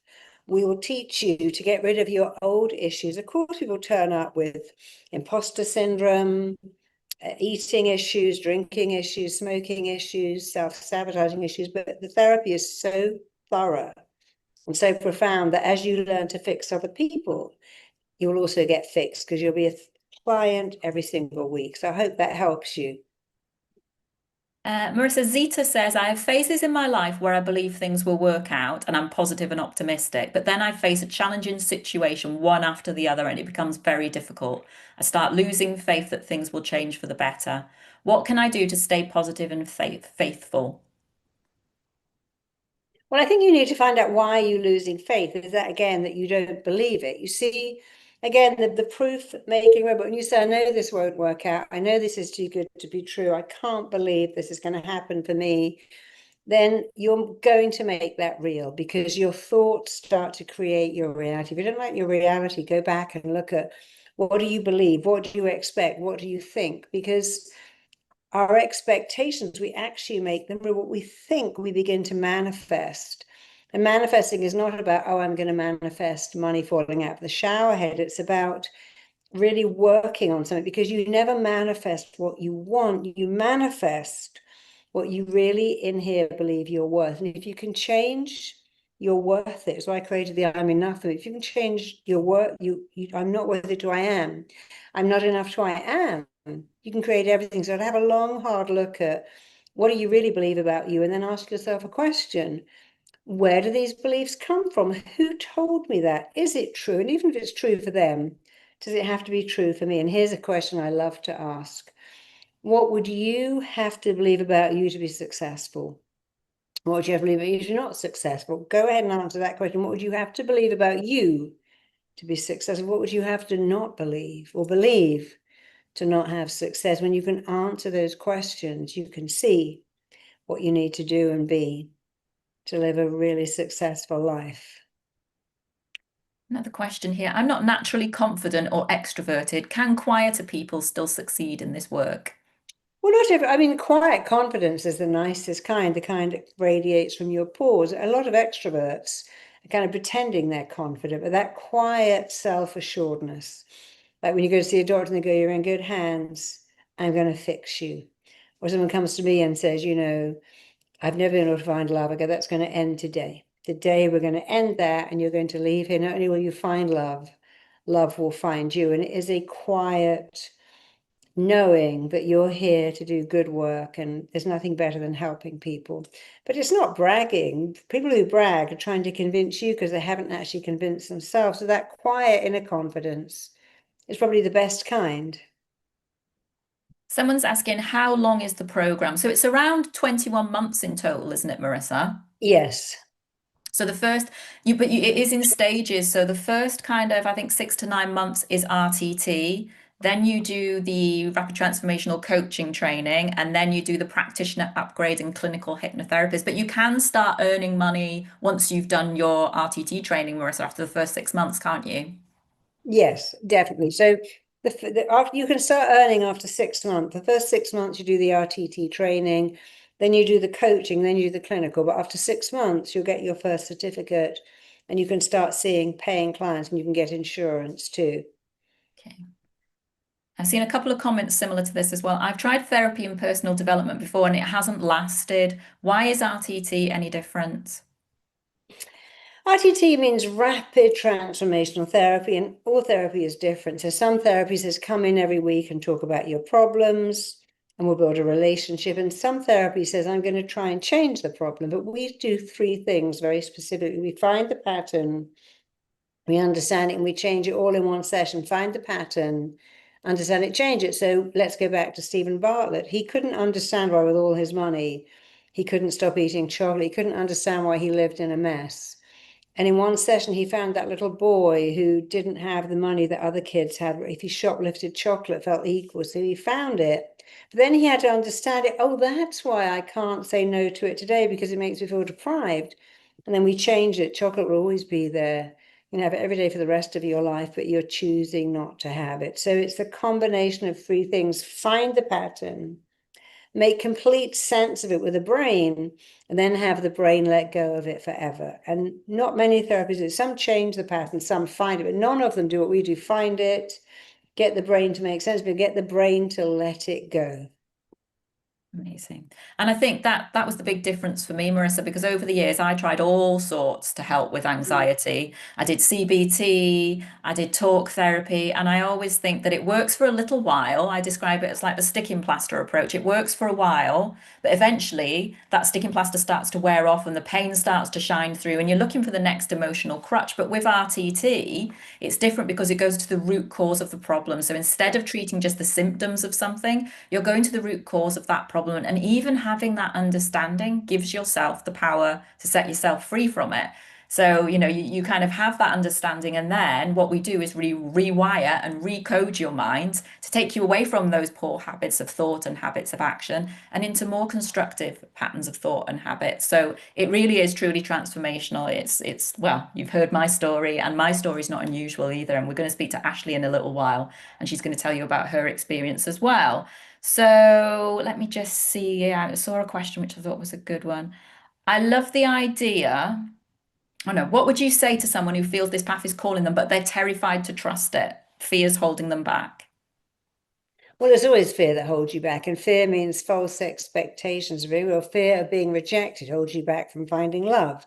Fear of not doing it stops you producing something like writing your own book or creating your own program. So you have to say, okay, I do have a fear, but am I going to let it stop me? And the thing with the fear is if you just ignore it and start, it's like the fear of jumping in the water to swim or standing on stage. When you just begin, the fear goes away. So many people have come onto our course in tears, convinced they can't do it. And within a day, they're a different person. And you will Amazing. be too, I'm sure of it, because it's the best job in the world. I think you'll absolutely love it. And then, of course, you'll work with people who also say, but I'm scared. I was so scared. I was so scared when I began to think, really, you were scared? Wow, if you were scared, and look at you now.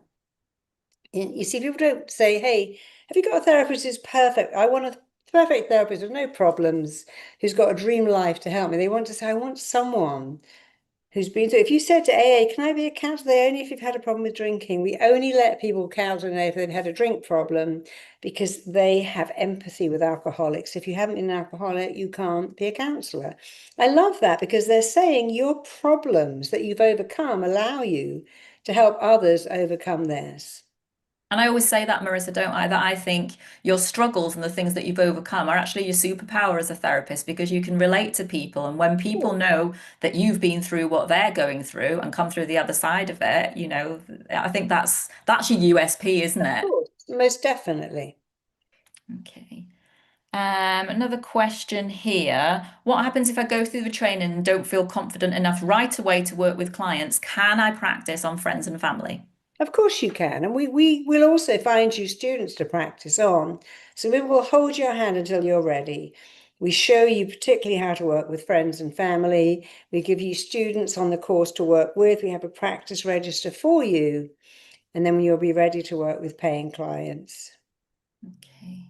Someone's asked about the success guarantee, Marissa. So basically, the success guarantee is that if you do all the training, everything that we tell you, do our marketing courses, do the RTT training, do everything, but you still find that you still feel a little bit stuck, or maybe you're not getting the clients that you want to get, we will continue to work with you, which I think for one of these programs is unusual because I see a lot of them and I see a lot of people saying, oh, well, they gave me the training, which was great, but I went away and it just wasn't working out for me. But now I'm just on my own and I don't know what to do. We don't do that here. Marissa's so committed to, training amazing, phenomenal therapists so that we go out into the world and we're serving the people that need it because we're in a global mental health crisis at the moment. We've never needed more therapists. So we need people to train and we want them to be successful. So we will work with you to help you get onto that pathway to success. And you are correct. There's actually a deficit of enough therapists now. There Mm. aren't enough therapists, and there certainly aren't enough good therapists who can get results in one session like we can. So you'll be very, very much in demand.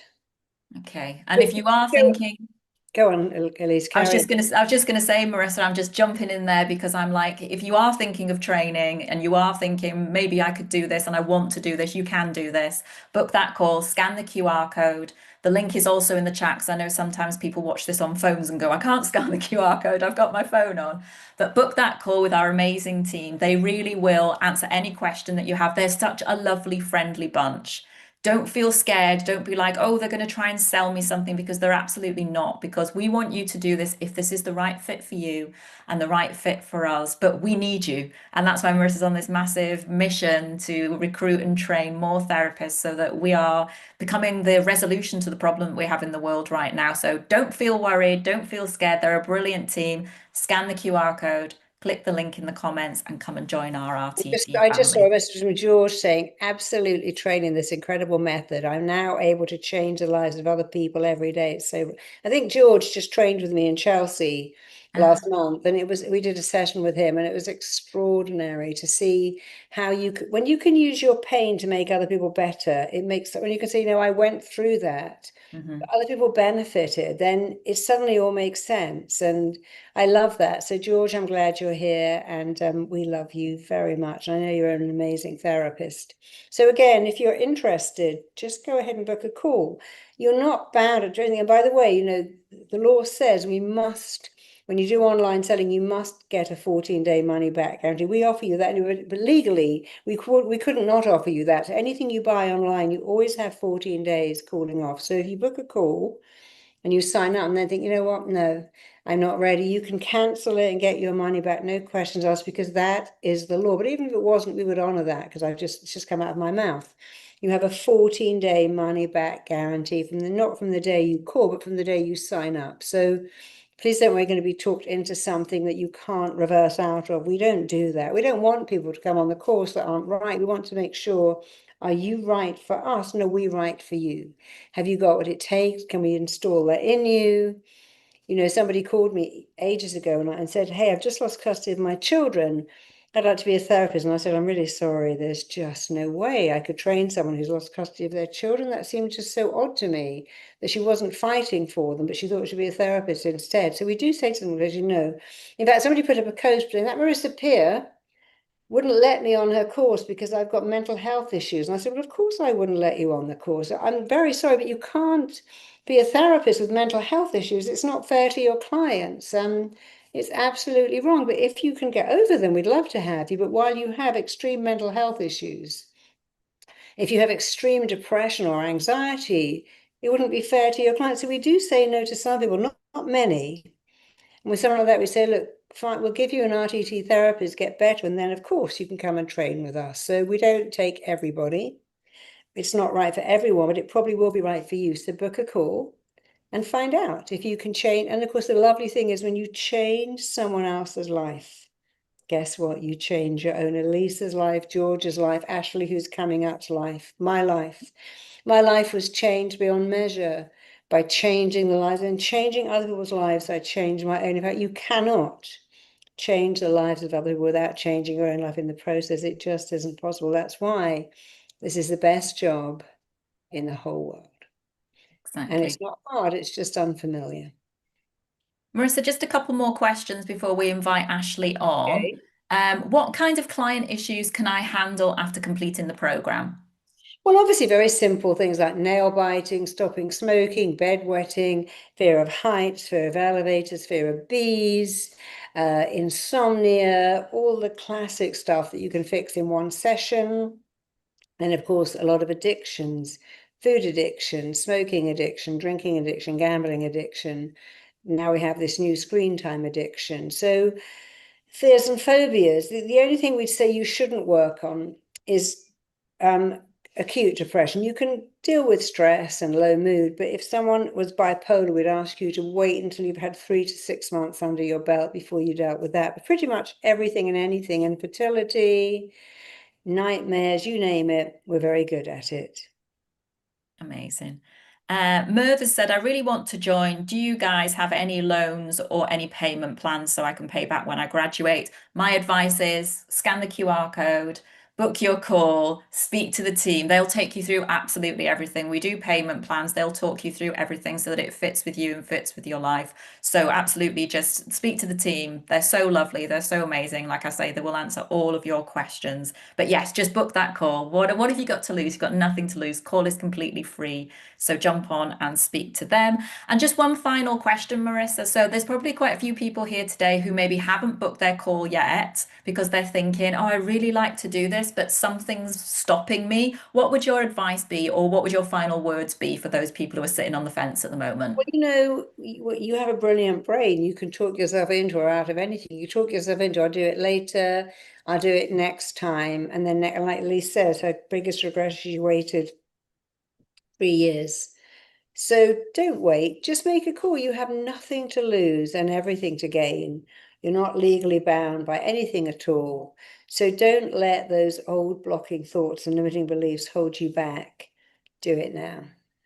Thank you so much, Marissa. Thank you for everything. Thank you for the beautiful experience today and for staying and answering all of the questions. I know there's lots more comments in the chat, so I'll save the chat for you because I know you always like to read the I comments from do. I'm people reading as one well.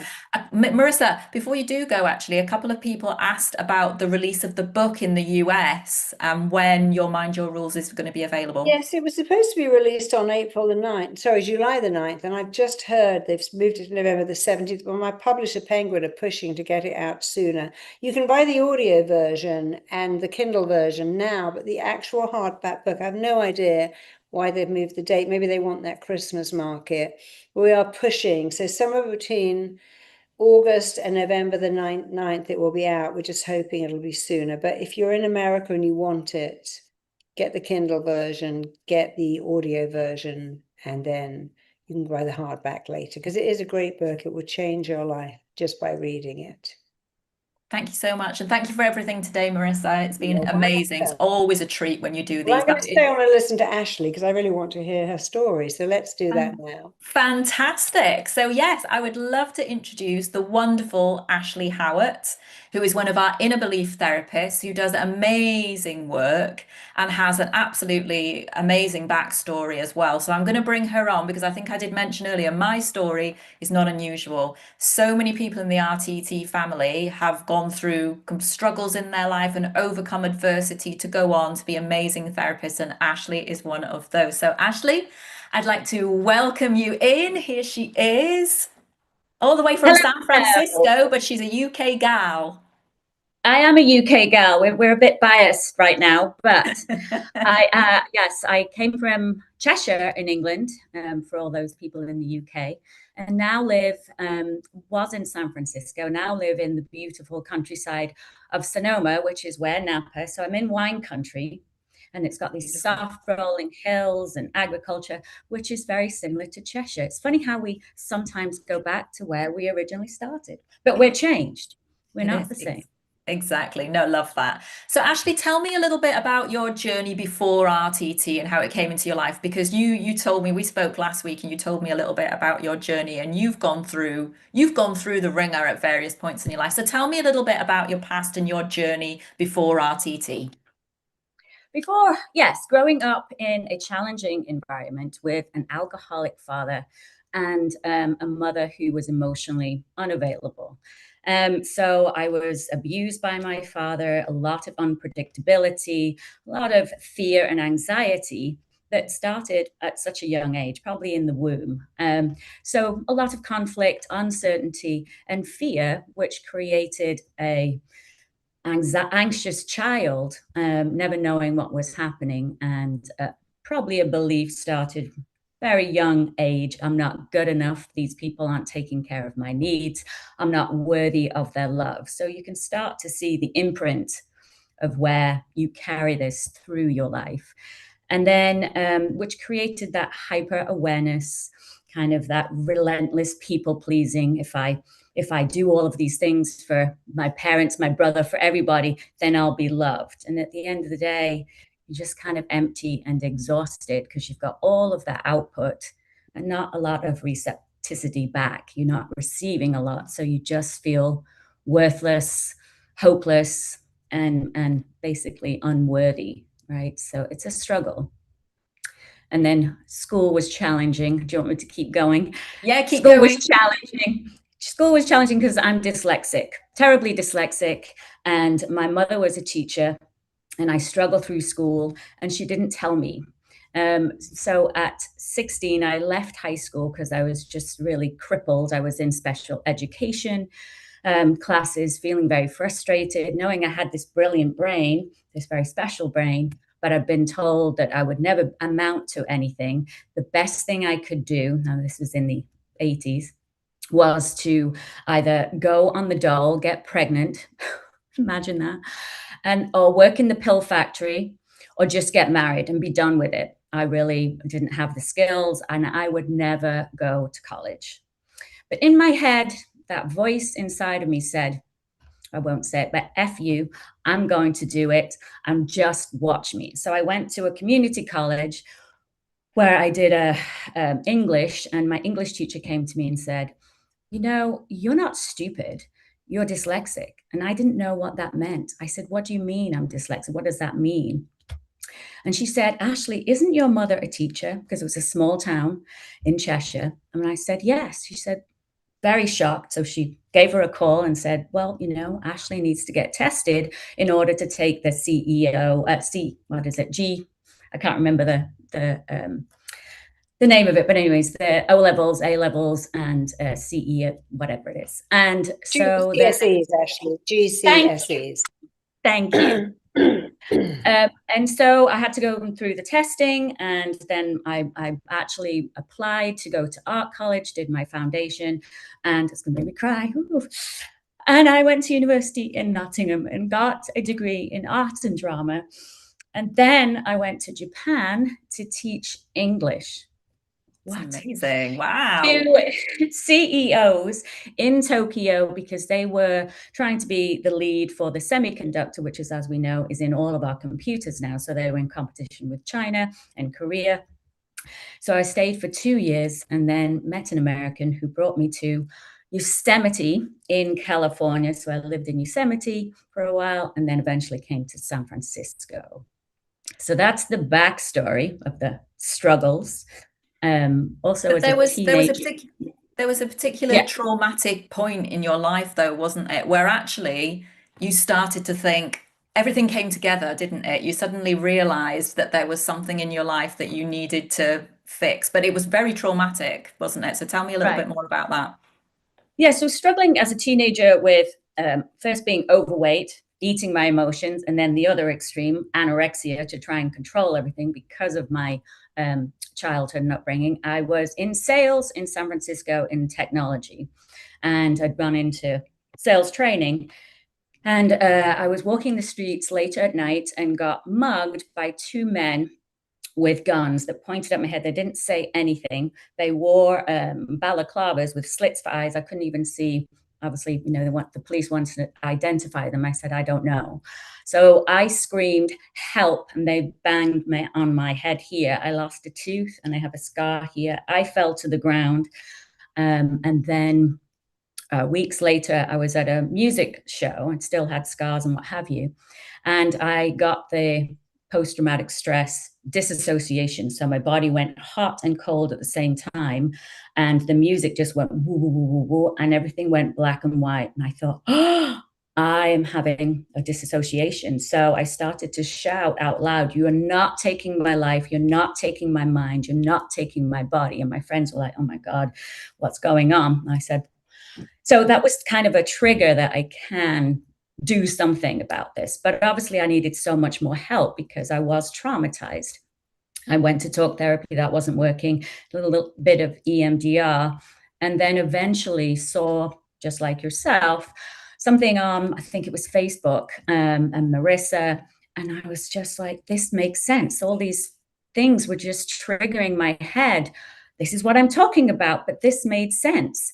So I did impulsively make that call. And I think it was William that answered the call, and he was so gentle and he was so soft. And I was panicked about money. And he said, why don't we have this conversation tomorrow? And we did. And I said, I'm just going to do it. And I got involved in RTT. And through the program, just like Marissa just said, you are the student and you are then the practitioner. But through that process, I realized the deeper parts of me. So the part that was, I'm not good enough, I'm not worthy, the inner child, the fear that was still riding, oh, is the world safe, got cleared through my training in that year and a half that I took it. And I thought, this is powerful, because I came out the other side completely self-assured and confident that I could take this further. And that's what I'm doing today. I'm working with people that have the imposter syndrome, the high achievers that saying in that little voice inside, I'm not good enough, I'm not worthy. I have stood in their shoes as a tech professional, carrying all that weight, overachieving and feeling depleted. So I know in all these different ways how I can help people because I've had that personal experience. I'm not a psychotherapist. I am an RTT hypnotherapist, and I'm so proud to be one because, like Marissa has said many times, she wants to heal the world. That's not ego, that is a desire, because this work is so powerful that people do change in 1, 2, maybe 3 sessions, depending on the degree. But the relief that they see, you see it in their face. I wish I could take a photograph, but it's not legal, of when they come in to a session, which is like this, and how they leave. And the relief is that they've let go of something, but they understand their internal world so much better. And that then helps them when say they have a scenario, my boss is always on my case, I never feel good enough. Rather than being triggered the next day, they're like, I actually listened to what they said. They weren't criticizing me. They were just saying, can you add this to this email?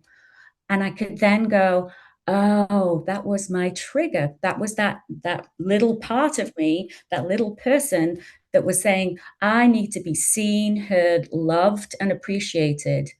And now you can love yourself. You don't need to get the outside validation. You don't need to be proving yourself all the time. You feel settled and calm, which means your nervous system has come back down, and you can think more clearly, have focus, and be more available so that you can become more intimate with yourself and with others. And that just, it starts initially with the instant, and then it's the progressive, because each situation cements, I am safe, I'm good, and I'm whole, right? And so that's where it continues to just be a wonderful experience. Yeah, and it's that reframe that's everything, isn't it? Because it has, I always say to my clients as well, who might come to me presenting with one thing, but then come back to me, at the 21 days and say, wow, well, loads of other areas in my life have improved. And I'm like, because it's that domino effect, isn't it? Because once you Yeah. learn how to reframe things, once you learn how to, what those triggers are, it does have an impact in other areas of your life. And also, it's such an amazing tool to just have, Ashley, isn't it, for everyday? Like, so for example, one of my friends was saying the other day, as a therapist, is this a weird question, but do you get therapy? And I'm like, yes, because Yes. we're all a work in progress. So, I don't see myself as, oh, I am all fixed. I'm not. A few months ago, I was really struggling with driving anxiety, but using the tools that I'd already knew and then having another session on that completely got to the root cause of that straight away. But even being able to know that that doesn't need to be your life, right? I'm never driving again. That's like, oh, we can fix that now with RTT. So, I know exactly how to do it. So it really is amazing in all sorts of ways. You mentioned earlier that you tried lots of other things like EMDR and talk therapy. Why do you think RTT is just so powerful? Because it's so structured. Like Marissa created this program that is so structured that the brain starts to make sense. When we're in talk therapy, we get lost in the story and we might come out with a little bit of relief, but we're like, well, what did that actually solve? This is going to get to the root cause because of the way that the program goes. Then the brain starts to go, this makes sense. I understand the story, the memory that then has created a pain point in the body, that part of you that's hurt. This is internal family systems. But once the dots are connected, like the brain mapping, the brain can go, do we want this or not? And usually you get to a place where this is not serving me. I don't want to feel this way. I understand where it came from, the origin. I understand that I've made the story continue in my life. I'm not good enough. I'm not worthy. It's not available to me. But that's not true. I can see where I've been pulled back, regressing constantly to the 3-year-old, 5-year-old. And it's not me. So Yeah, you so go powerful that. through the structured part of what the program offers, and I say, there's no escape. There's just no escape. You Yeah. are going to get relief. You are going to better understand yourself and the reasons why you get triggered and have a behavior that's not serving you. This is deep change work. It really is. It's so powerful. Thank you, Marissa. You've changed my life on many levels. I can't be so much gratitude. Oh, thank you, darling. I'm so pleased I could help you. It's the Thank nicest thing you. in the world to have a method that you can pass on. I always say to everyone, if Barbara Streisand was a nail technician, what a waste. If Ed Sheeran was a plumber, when you're given a gift, you're given that gift to share with the whole world. And I do have a gift for therapy, I know that, but my gift is really creating a method that 20,000 other people have learned, and we're all changing the world. And I'm so glad you and Elise and hundreds of others are passing it on. It means the world to me. So thank you. Ashley, just a second, because I just want to answer this question in the chat. But Eva's saying, does Marissa still teach the training herself? And she does. Oh, She does. yeah. So when you do the training, you'll find Marissa, you'll have sessions with Marissa, master classes with Marissa. She's very, very hands-on. So yes, you see Marissa, she's teaching you. She's there in the room, I promise. So Ashley, our webinar today is all about kind of removing that subconscious ceiling on success. And I know that the work you do, actually, a lot of it is with high achievers who hit a point, but then they feel held back by maybe anxiety or some unknown force. Tell me about the work that you're currently doing with them. Yes. So working with high achievers, obviously there's all this success around them. But like I said, at the end of the day, they'll sit there and they'll feel that depletion, like, oh, or they'll feel less than. That's what I say. You're feeling less than. And in what way are you feeling less than? And it usually goes back to some childhood instant. They say, oh, I've already done that work. I've done talk therapy. I don't need to go back. I've cleared that. And often there is a protective part of not wanting to blame the parents. And I always say, we don't blame the parents. The parents were doing the best they could. And even in a healthy environment, there is a message or there is something that happens where that child will look at the situation and say, oh, I'm not getting the attention I need. And I therefore I'm not good enough. I'm not worthy of their time right now. I don't feel that I'm significant. And it still carries all the way through. And so, imposter syndrome, that doubt comes back in. So, even though they may be a CEO or an investor or whatever it is, a VP of something, they've got all the success around them. But again, when they're alone in that office, something inside goes, I'm still not enough, just like Elise said. And it's going back to that root cause of where it originated from and explaining it, right? Really making them understand this story you've kept protected, but now it's come from a 3, 5 year old and it's got distorted. And now it's a whole different thing. And now you're just looking at the world with that perspective when you've got success, but then the door closes and you go, oh, but I'm still not enough. I still need to try harder, right? That overachieving, it's exhausting, right? It's just exhausting. And this is where the nervous system just is elevated from a young age, and it never gets time to calm down and recalibrate. And here in California, Northern California, people are like, oh, I do ayahuasca, or I do mushrooms, or I do all these alternatives. And I was like, and how was that for you? What did you learn? Well, I spoke to the gods. I'm like, okay, and what did they say? Well, I don't, it was just, and they don't actually have an explanation, but going through this process, they're like, I learned so much. I just had an investor last week and he's telling all his friends, he goes, I never understood that I did all of these things. He felt like he was constantly trying to save his parents, but in our intake, he'd protected that. He couldn't admit it. And I was like, that's fine. We'll get to it. And there it was. And he was told, oh, you're too much. Stop it. Calm down. We need you at this level. And he's a very expressive person. He's a very emotional person. He's a lovely person, but had always had to conform. And when he saw this whole, like he used to lie at his parents' bed and in front of their door to try and keep the marriage together. He was only 7. And in his head, he thought he was 14, he could cope. And so once he saw that, he's like, wow, I did so much. I understand so much more about myself. I said, we're not blaming the parents. Please don't have a conversation just because now you have this awareness. But how do you feel inside? And he said, I feel calm. Like I saw him the next day. And it's just the physiology, a person's face, rather than the small eyes and the tension and the shoulders up here. It's like this relaxed state because they've let go of something, but also they understand better themselves because they've done the integration of the inner child. They're not locked away in a closet where it causes that disassociation with ourselves. It's embodied in them, and now they feel more peaceful, more calm. They have clarity, right? They have more focus because they're not in this very frazzled state. They're actually very much in their body. That's why my program's called Somatics Embodied RTT Clinical Hypnotherapy, because it's the whole package. It's all those different modalities to create a very powerful, transformative experience that you're changed.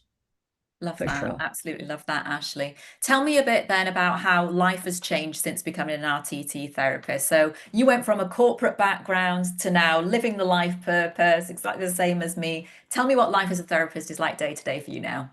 Well, this is my beautiful office, which is often called the womb by my clients that come here. I am now living on 2 acres of land. I was just going to show you my German shepherds. They usually sit outside my office, so it's very peaceful. But my mornings are about going and doing exercise or walking my dogs. That's my time. Mm-hmm. And then I take clients in the afternoons, and it's 2 or 3 clients because I've gone from, when I first started, I was like $100, and progressively I've just increased my pricing to where now I don't need to work as many hours, but I'm still making that impact. I did go through it's changed its name, so excuse me, but it was called the Accelerator Program, which is now incorporated into RTT, with the RTT training, the coaching, and then all of the marketing to help you. And that was key because we can have a passion to heal, but we might not know how to create a business. And so that was also the stepping stone that I needed to really propel myself, right? I was like, oh, I don't know if I'm pretty enough to be on a screen to advertise my business. And you just get over it. You figure out your niche. My niche is to recalibrate the nervous system. My program is a 3-week program. It's called 3-week Reset Your Nervous System. And that's working with high achievers to get over that hump of fear that's holding them back. And I just love my life. I have the freedom. I'm making enough money to take the vacations, to do the things that I want to do, to work in the community. I have a women's group that I support. I have a podcast that I've created. All these things I never thought I would do, because I was like, no, I can't do that. I'm doing it. And it's very, very empowering. And yes, it's part of having the things I love, but also giving back, just like Marissa said, because that giving is so fulfilling. So yeah. Exactly. And there may be people watching today who know that they're capable of more, but maybe they're also questioning whether now, they could really build a career, change their career. What would you say to someone who's watching today and going, this sounds amazing and it sounds like exactly what I want. It just feels right. But they've still got that element of like fear, self-doubt, or a bit of their own past still holding them back. What advice would you have? Yeah, well, like I said, I'm not a psychotherapist. Always wanted to be one, but I didn't think I was smart enough. And here I am I started this program, I think, at 55. Was it 55? No, 53. And I have just turned 60. And you can start anytime you want, because your life experiences will help you. Just like you said, you're helping people with chronic illness. I'm helping high achievers who are, overperforming, and think that that's going to give them worth and value, when actually it's themselves that need to give them the worth and value, right? So you can start anytime. And it really, you can take it step by step. Initially, like I said, I was only charging $100 and I still had my job, right? And then you start to transition out of that. You can, if you really are confident you can do it, there's all the support in the program to help you get there. But if you want to take it incrementally as you build your confidence, then you can do that. There's no like pressure to do anything, but you're constantly training in the program. Like I said, you are the student. You are the client, and then you are the participant. So you're learning both sides, and that's huge. And then you start to practice on your friends, and you start to practice on your family, and then that your family members say, "Oh, can you work on so and so? Can you work on so and?" And you keep on saying yes, right? Because you're practicing and you're learning. And then as you go through the marketing, you niche down and you really get focused on all of that marketing. So I hope that answered your question. No, But that's perfect. this is family. Yeah, and I did exactly the same thing. So when I first graduated, I didn't jump straight in and say, oh, I'm going to help everybody with chronic health conditions. I did practice with friends and family. I did lots of sessions around confidence building, self-esteem, because I'd experienced that myself. Then I went on to anxiety. And then it was probably about, I would say, 2.5 years into my journey where I thought, I'm ready now to go out and start helping people at that level. But it really, and that's what I loved about it the most as well, Ashley, is that, you don't have to jump in straight away. You can take it at your own pace. The training you can take at your own pace. How you run your business, you do it at your own pace. But we give you that support. So if this is something for you, and if you're sitting there and you're thinking, oh, I would like to jump in and do this, maybe I can join Elise and Ashley, you can join us. Don't let that fear hold you back. Don't let that little procrastinating voice hold you back either. Don't let anxiety hold you back, because me and Ashley are proof that you can overcome these things. And actually, I mentioned it earlier, those struggles are your superpower as a therapist, because you are relatable. People will come to you and they'll say, oh my God, my head's full of anxiety. And you'll say, I felt that too, but look at me now. And then people have hope, that you give them hope, because many of these people have gone through lots of other types of therapies and have maybe spent tens of thousands of dollars on talk therapy and things like this. And they are in that point of despair. Please help me. So we need you there. We need you to help them. We need more people training in RTT. We need you to join that integrated program. So book that call now. But Ashley, thank you so much for sticking with us. I know we've run very much over time, but I'm so glad you're here. And I know it's early morning for you as well. Just want to ask you one final question. When you look back at your journey from childhood trauma, dyslexia, anxiety, and PTSD to now helping people around the world transform their lives, how does it feel knowing that those experiences, which at one point were holding you back, actually have become your superpower and the foundation of your purpose? I just feel free and light. And it's such a joy to see people transform. It's an honor, and I do say that to them. It's an honor to see someone go from struggle into relief, and then them to feeling like, oh, my life just is changing. And I keep in touch with them. I do. I follow up 6 months later. How is it going? And to get their stories back is as again a beautiful touch point. I want to ask you a question, Ashley. You said you started off charging $100 an hour, and that's a session. That's a great thing. Can I ask you what you charge now, just for our audience? I think they'd like to know where you've gone Yes. to. I now charge $1,000 for a 3-week program, which is about 5 hours of work. And how much are you booked ahead? Was there, oh, where do you find your clients? Where do you find your clients? Everyone finds me here in the Bay Area on Google, and that's where everyone's like, oh, I am on Instagrams, but people sometimes don't want to say they saw me on Instagram. I But know.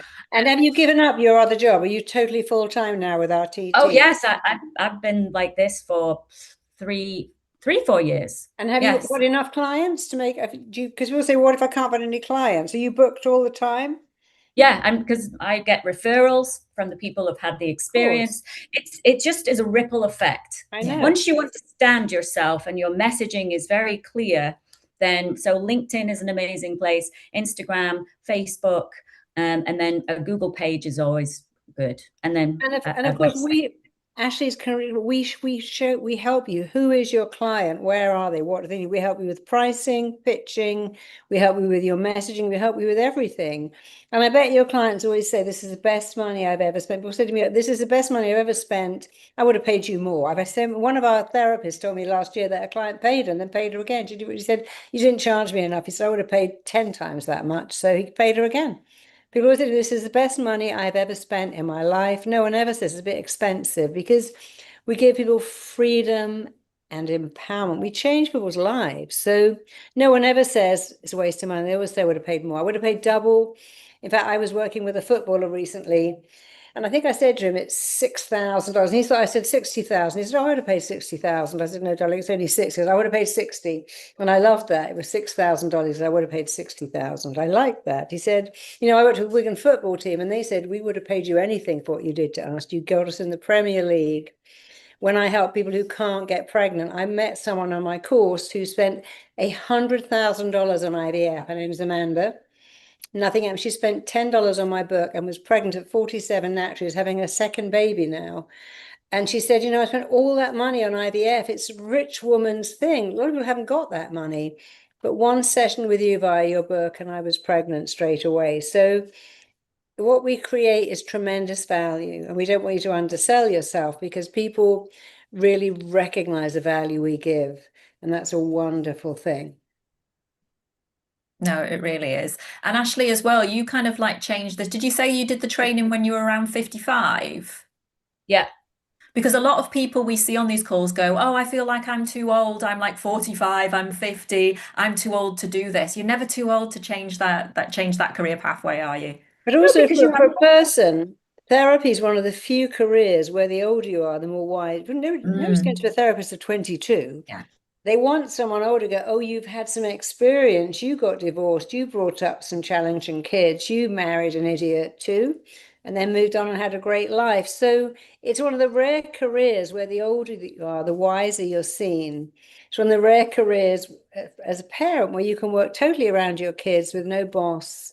I think it's the best job in the whole world, because it gives you everything. You give a lot and you get so much back, and you're never too old. You never, "Oh, I'm a bit past it now." They want someone younger. They don't. Wisdom is a wonderful thing. Absolutely. So book your call. If you're sitting there now, still procrastinating, I can see that there's still a lot of people still on the call today, and we've gone well over time, well over 2 hours. So thank you for sticking with us. But you're here for a reason, and that reason is because you're listening to what we're saying. This is resonating with you, and you're considering doing this. Take that leap. I promise you, you will never look back. You can be like me, you can be like Ashley, part of Marissa's big RTT family, doing work which is changing lives and changing the world. So why be stuck in a corporate career because you think you should be there and it's what you've been taught to do when actually you could be living a life full of purpose and earning money to go with it as well. So don't delay, scan the QR code, click the link in the comments and join us. Join our RTT family and you won't look back, I promise you. And we'll see you next time. Thank you, Ashley. Thank you, Elise. And just think, you could be one of us. You could be on you could be doing the Healing Vortex with your clients, changing people's lives like Elise, like Ashley. And none of us had a background in therapy or psychology, but we do have a heart for it. And what makes you really good at it is having a heart for it. So come and join us. We'd love to have you. Thank you, Elise. Thank you, Ashley. Thank you, everyone. Love you, and find something you love. And I promise you, although you'll work hard, you feel like you've never worked a day in your life. I never plan to retire because I love it as much now as I did on day one. Not many careers have you saying, well, I never retire because I'm in love with what I do. But I know Ashley is, I know Elise is, I know I am. And I want you to be too. Thank you. Love you. See you next time. Make that call. You have nothing to lose, everything to gain. You might end up like us, having the best job in the whole world. You know, if I was a billionaire, I'd still do this because I love it so much.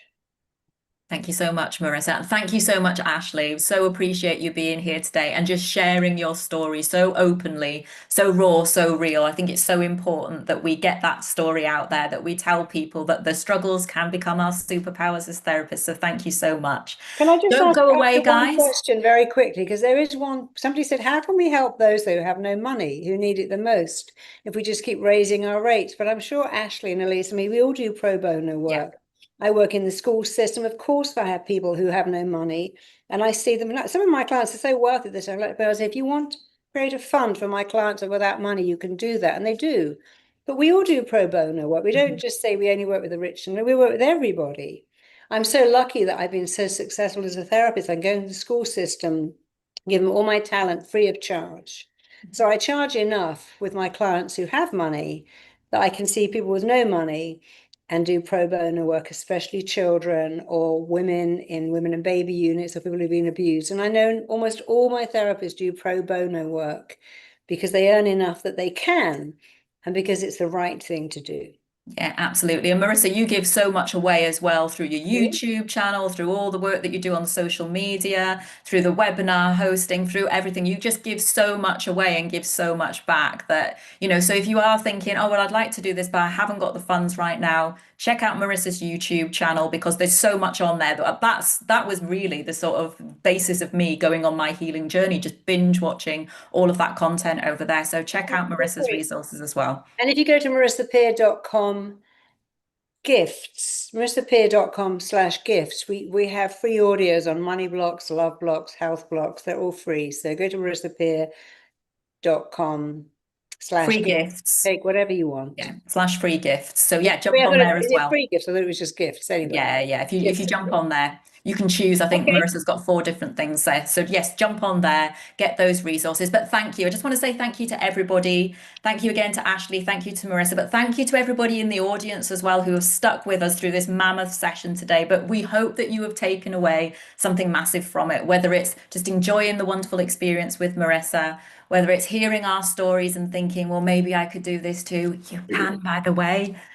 Go out there, book that call, jump on board. My story and Ashley's story, by the way, like the stories of kind of going from struggle to strength and not unusual. And stick around afterwards as well, because when we go, there's actually going to be a video at the end as well running, just a story of some of our graduates and some snippets from a recent training that we did as well. So watch the video, feel inspired, book that call, come and join our RTT family today. And thank you so much, everybody. We hope to see you on board soon. Just fast forward to a year, you could be where we are. Maybe you'll be coming on one of the webinars talking about your journey. Will So be, see just like yourself Ashley. then. Thanks for staying till the end. Watch the video. See you next time. Love you, Ashley. Love you, Elise. Love all of you. Thank you. Take Love care, you. everybody. Thank you so much. Bye-bye. Bye. He has completely shifted the trajectory of my life. It was the best decision I ever made. I'm so grateful I did it because within that year, I tripled the amount of money I paid in the school. With RTT, I'm my own boss, can choose my own hours. I can do it to actually suit my own schedule. Yeah, I think just having control basically over your life is amazing. It gave me freedom. I knew I was never cut out for the corporate world. I was able to have a better work and personal life balance. You know, there's always people that need help everywhere you turn. And just by speaking about it, meeting people, you have business, you have clients coming. Yes, you are making a good living, but you're also transforming lives. You have a purpose and meaning and helping people. I was probably one of the biggest skeptics when I first started looking at this work. I thought it can't possibly work as well as it does. It really is very rewarding. My first 3K client. I signed up my first UK-based client. Of the 9 discovery calls, I had 7 paid customers.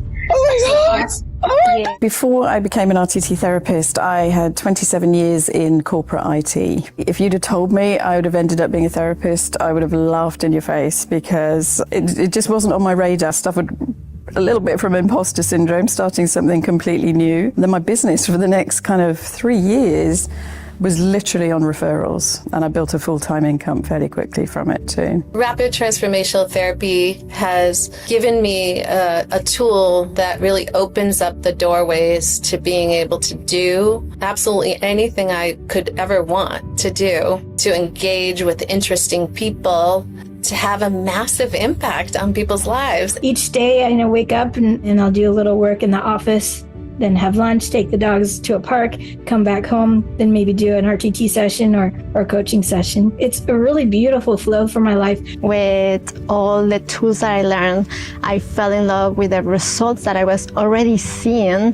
with my companions, with the people that I was practicing. Then I was running a very successful business as an RTT therapist. I have phenomenal results with my clients. It's a job that brings you a lot of satisfaction personally, because you can truly help people. I graduated in May of 2023, and that was my first 6-figure year.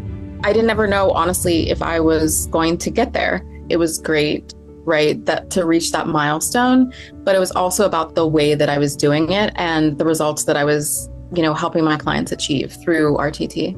It gives me the financial freedom to do what I want to do because it's such a compelling, wonderful technique that people, once they've had a session, will come back for more, or they'll refer other people to me. RTT, I would say, is the opportunity for somebody to take back the power that they were born with. We've all got a bright, shiny diamond inside, and sometimes life, parents, schools, that fades a little bit. So RTT is the opportunity to really help somebody to polish up and allow their diamond to shine brightly again. RTT is life-changing. It gives you all the tools that you need to help others and to see transformations. I am so grateful to Marissa and all of the RTT trainers and everybody who works at the school, because it has been a really enriching experience for me and continues to be, because I learn something new from every client. I absolutely love being able to empower my clients using RTT. I'm here at RTT Live, training another generation of people who are going to go out and change the world. This is the most amazing therapy, but don't take my word for it. We're going to ask them, was it worth it? This experience was life-changing for all of us. When I opened my eyes in the first session, I woke up like a new person. So glad that we learned the skills to do that for a lot of people that we can help. I completely feel that I'm a transformed man. I called my manager this week and I told her no for the first time, and I said no twice. There's a lot of people and a lot of kids who need this. I was telling John that I'm not the same person anymore. And he said, wait for the week to end. You would have upgraded yourself. I didn't think it was possible, but I'm completely changed since Monday to now. That is the RTT family. Like, every single person is invested in you and wants to see you successful. So I'm just so proud and grateful to be here. Thanks, Marissa.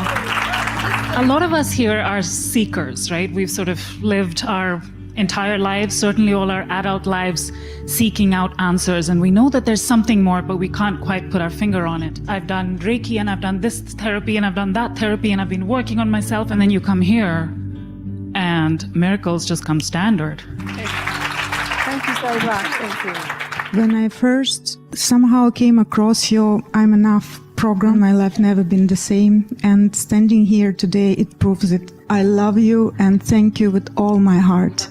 I've done a lot of programs. I'm a trainer myself. My heart and my soul was so fulfilled. How we are also connected together, it just blows my mind. Thank you so much.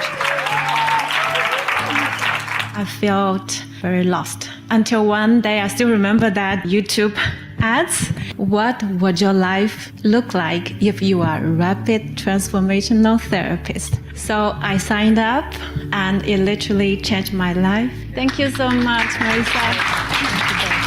I've been feeling for so long time that I don't belong. I mean, the first day I belong. You belong. Wow. What you're teaching us is not only changing our lives, we are changing the generation that might come after. We're changing the world. Thank you.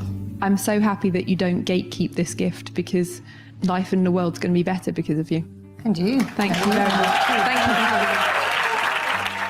you. The moment we change ourselves, that's a first step. I'm not going to take you to the world. I'm just taking you to the next person next to me. It transformed me as a person and as a therapist, and it's just unforgettable. The person who walked through these doors on Monday and the person who's talking to you now, there's a complete flip. We are enough, I am enough, you are enough. You can transform everything with only yourself and with your mind. This is pretty much the most rapid way of changing yourself that you could possibly come up with. Whatever you want to change, I've got the solution. Whatever problem you have, I've got the solution. Whatever you want to upgrade, I've got the solution. I mean, it sounds arrogant, but this is really the technique that works. You can achieve whatever you set your mind to, but you doubt your abilities. And when that doubt is taken away, sky is the limit. So for me, truly, this week has been life-changing, and I'm just ready to fly. RTT is most definitely transformational. I have never felt something like this in my entire life. You are enough, you can do it, and you can change your life.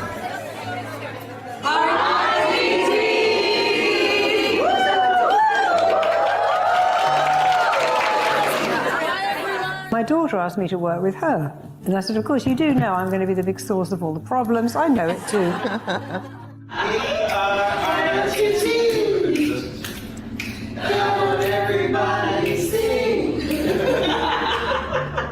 For anyone that's debating whether to do it, just take that investment. You're not going to regret it. You can literally do this for the rest of your life and it will pay itself back. So honestly, just do it. Absolutely. There is no money in the world that is going to give you the tools, the techniques, and the feeling and the experience of this. So throw yourself there and you will be so happy. If you want a great career, you want a career that gives you 9 things: meaning, purpose, growth, contribution, making a difference, diversity, certainty, significance, and connection. There's not many jobs that give you all those 9, but this does. RTT has completely shifted the trajectory of my life. It was the best decision I ever made. I'm so grateful I did it, because within that year, I tripled the amount of money I paid in the school. With RTT, I'm my own boss, can choose my own hours. I can do it to actually suit my own schedule. Yeah, I think just having control basically over your life is amazing. It gave me freedom. I knew I was never cut out for the corporate world. I was able to have a better work and personal life balance. There's always people that need help everywhere you turn.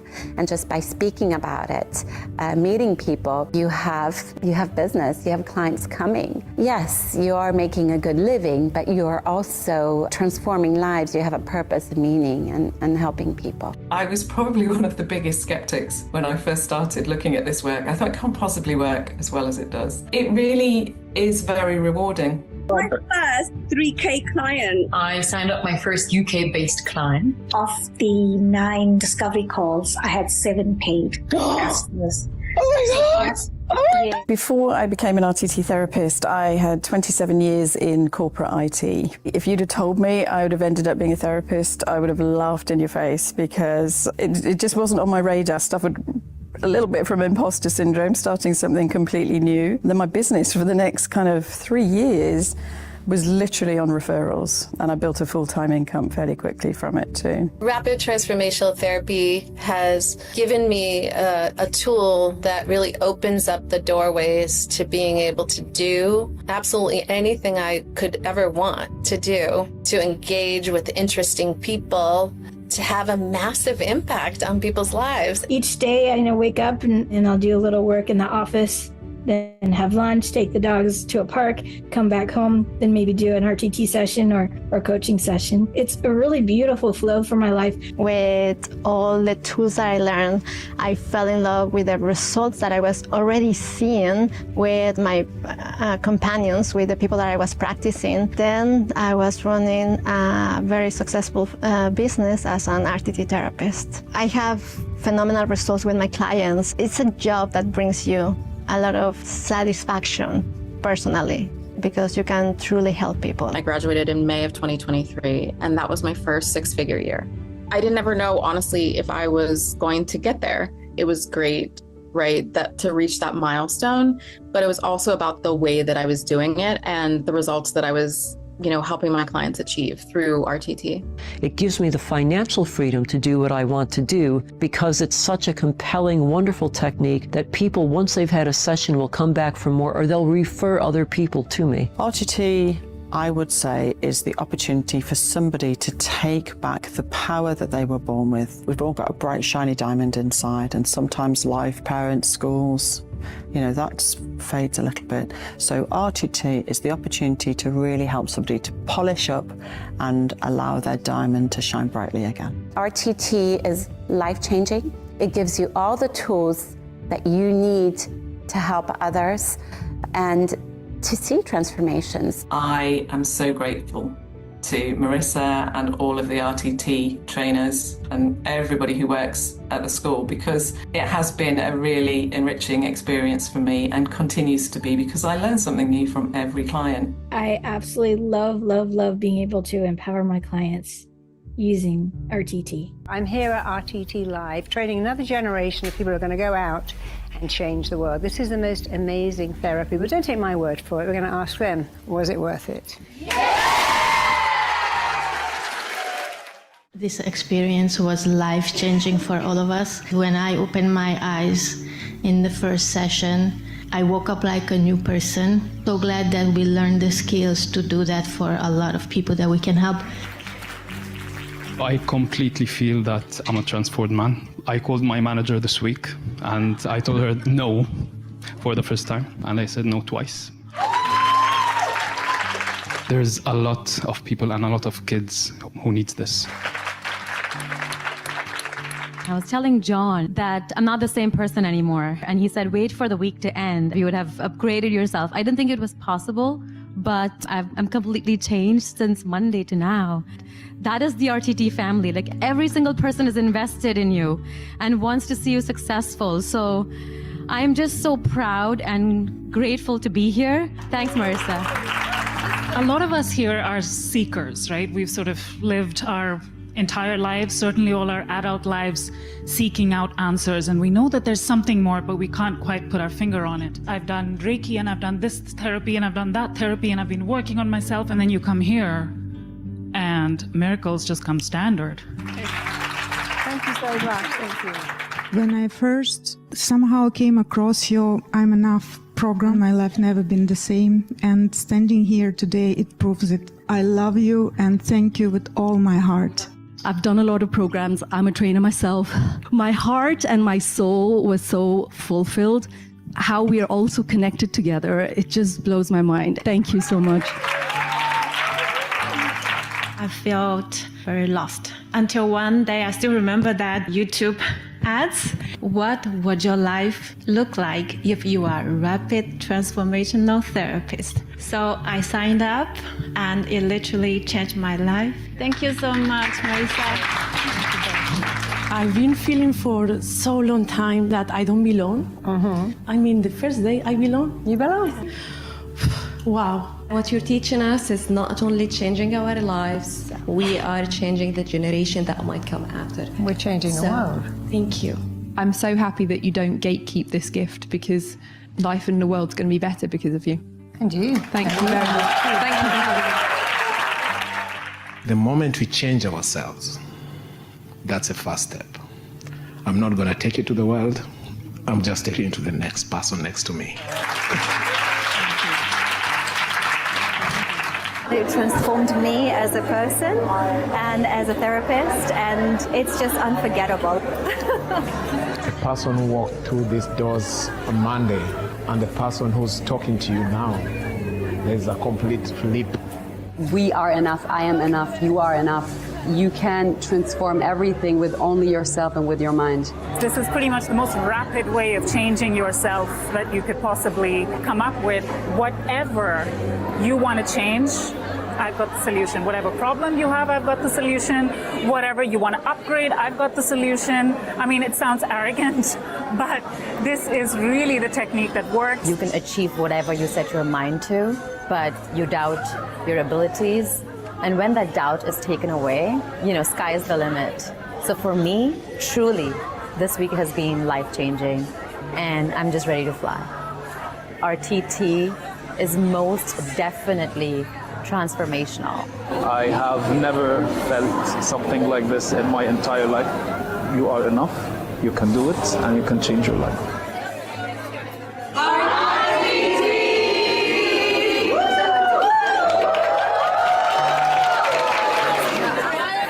My daughter asked me to work with her. And I said, of course, you do know I'm going to be the big source of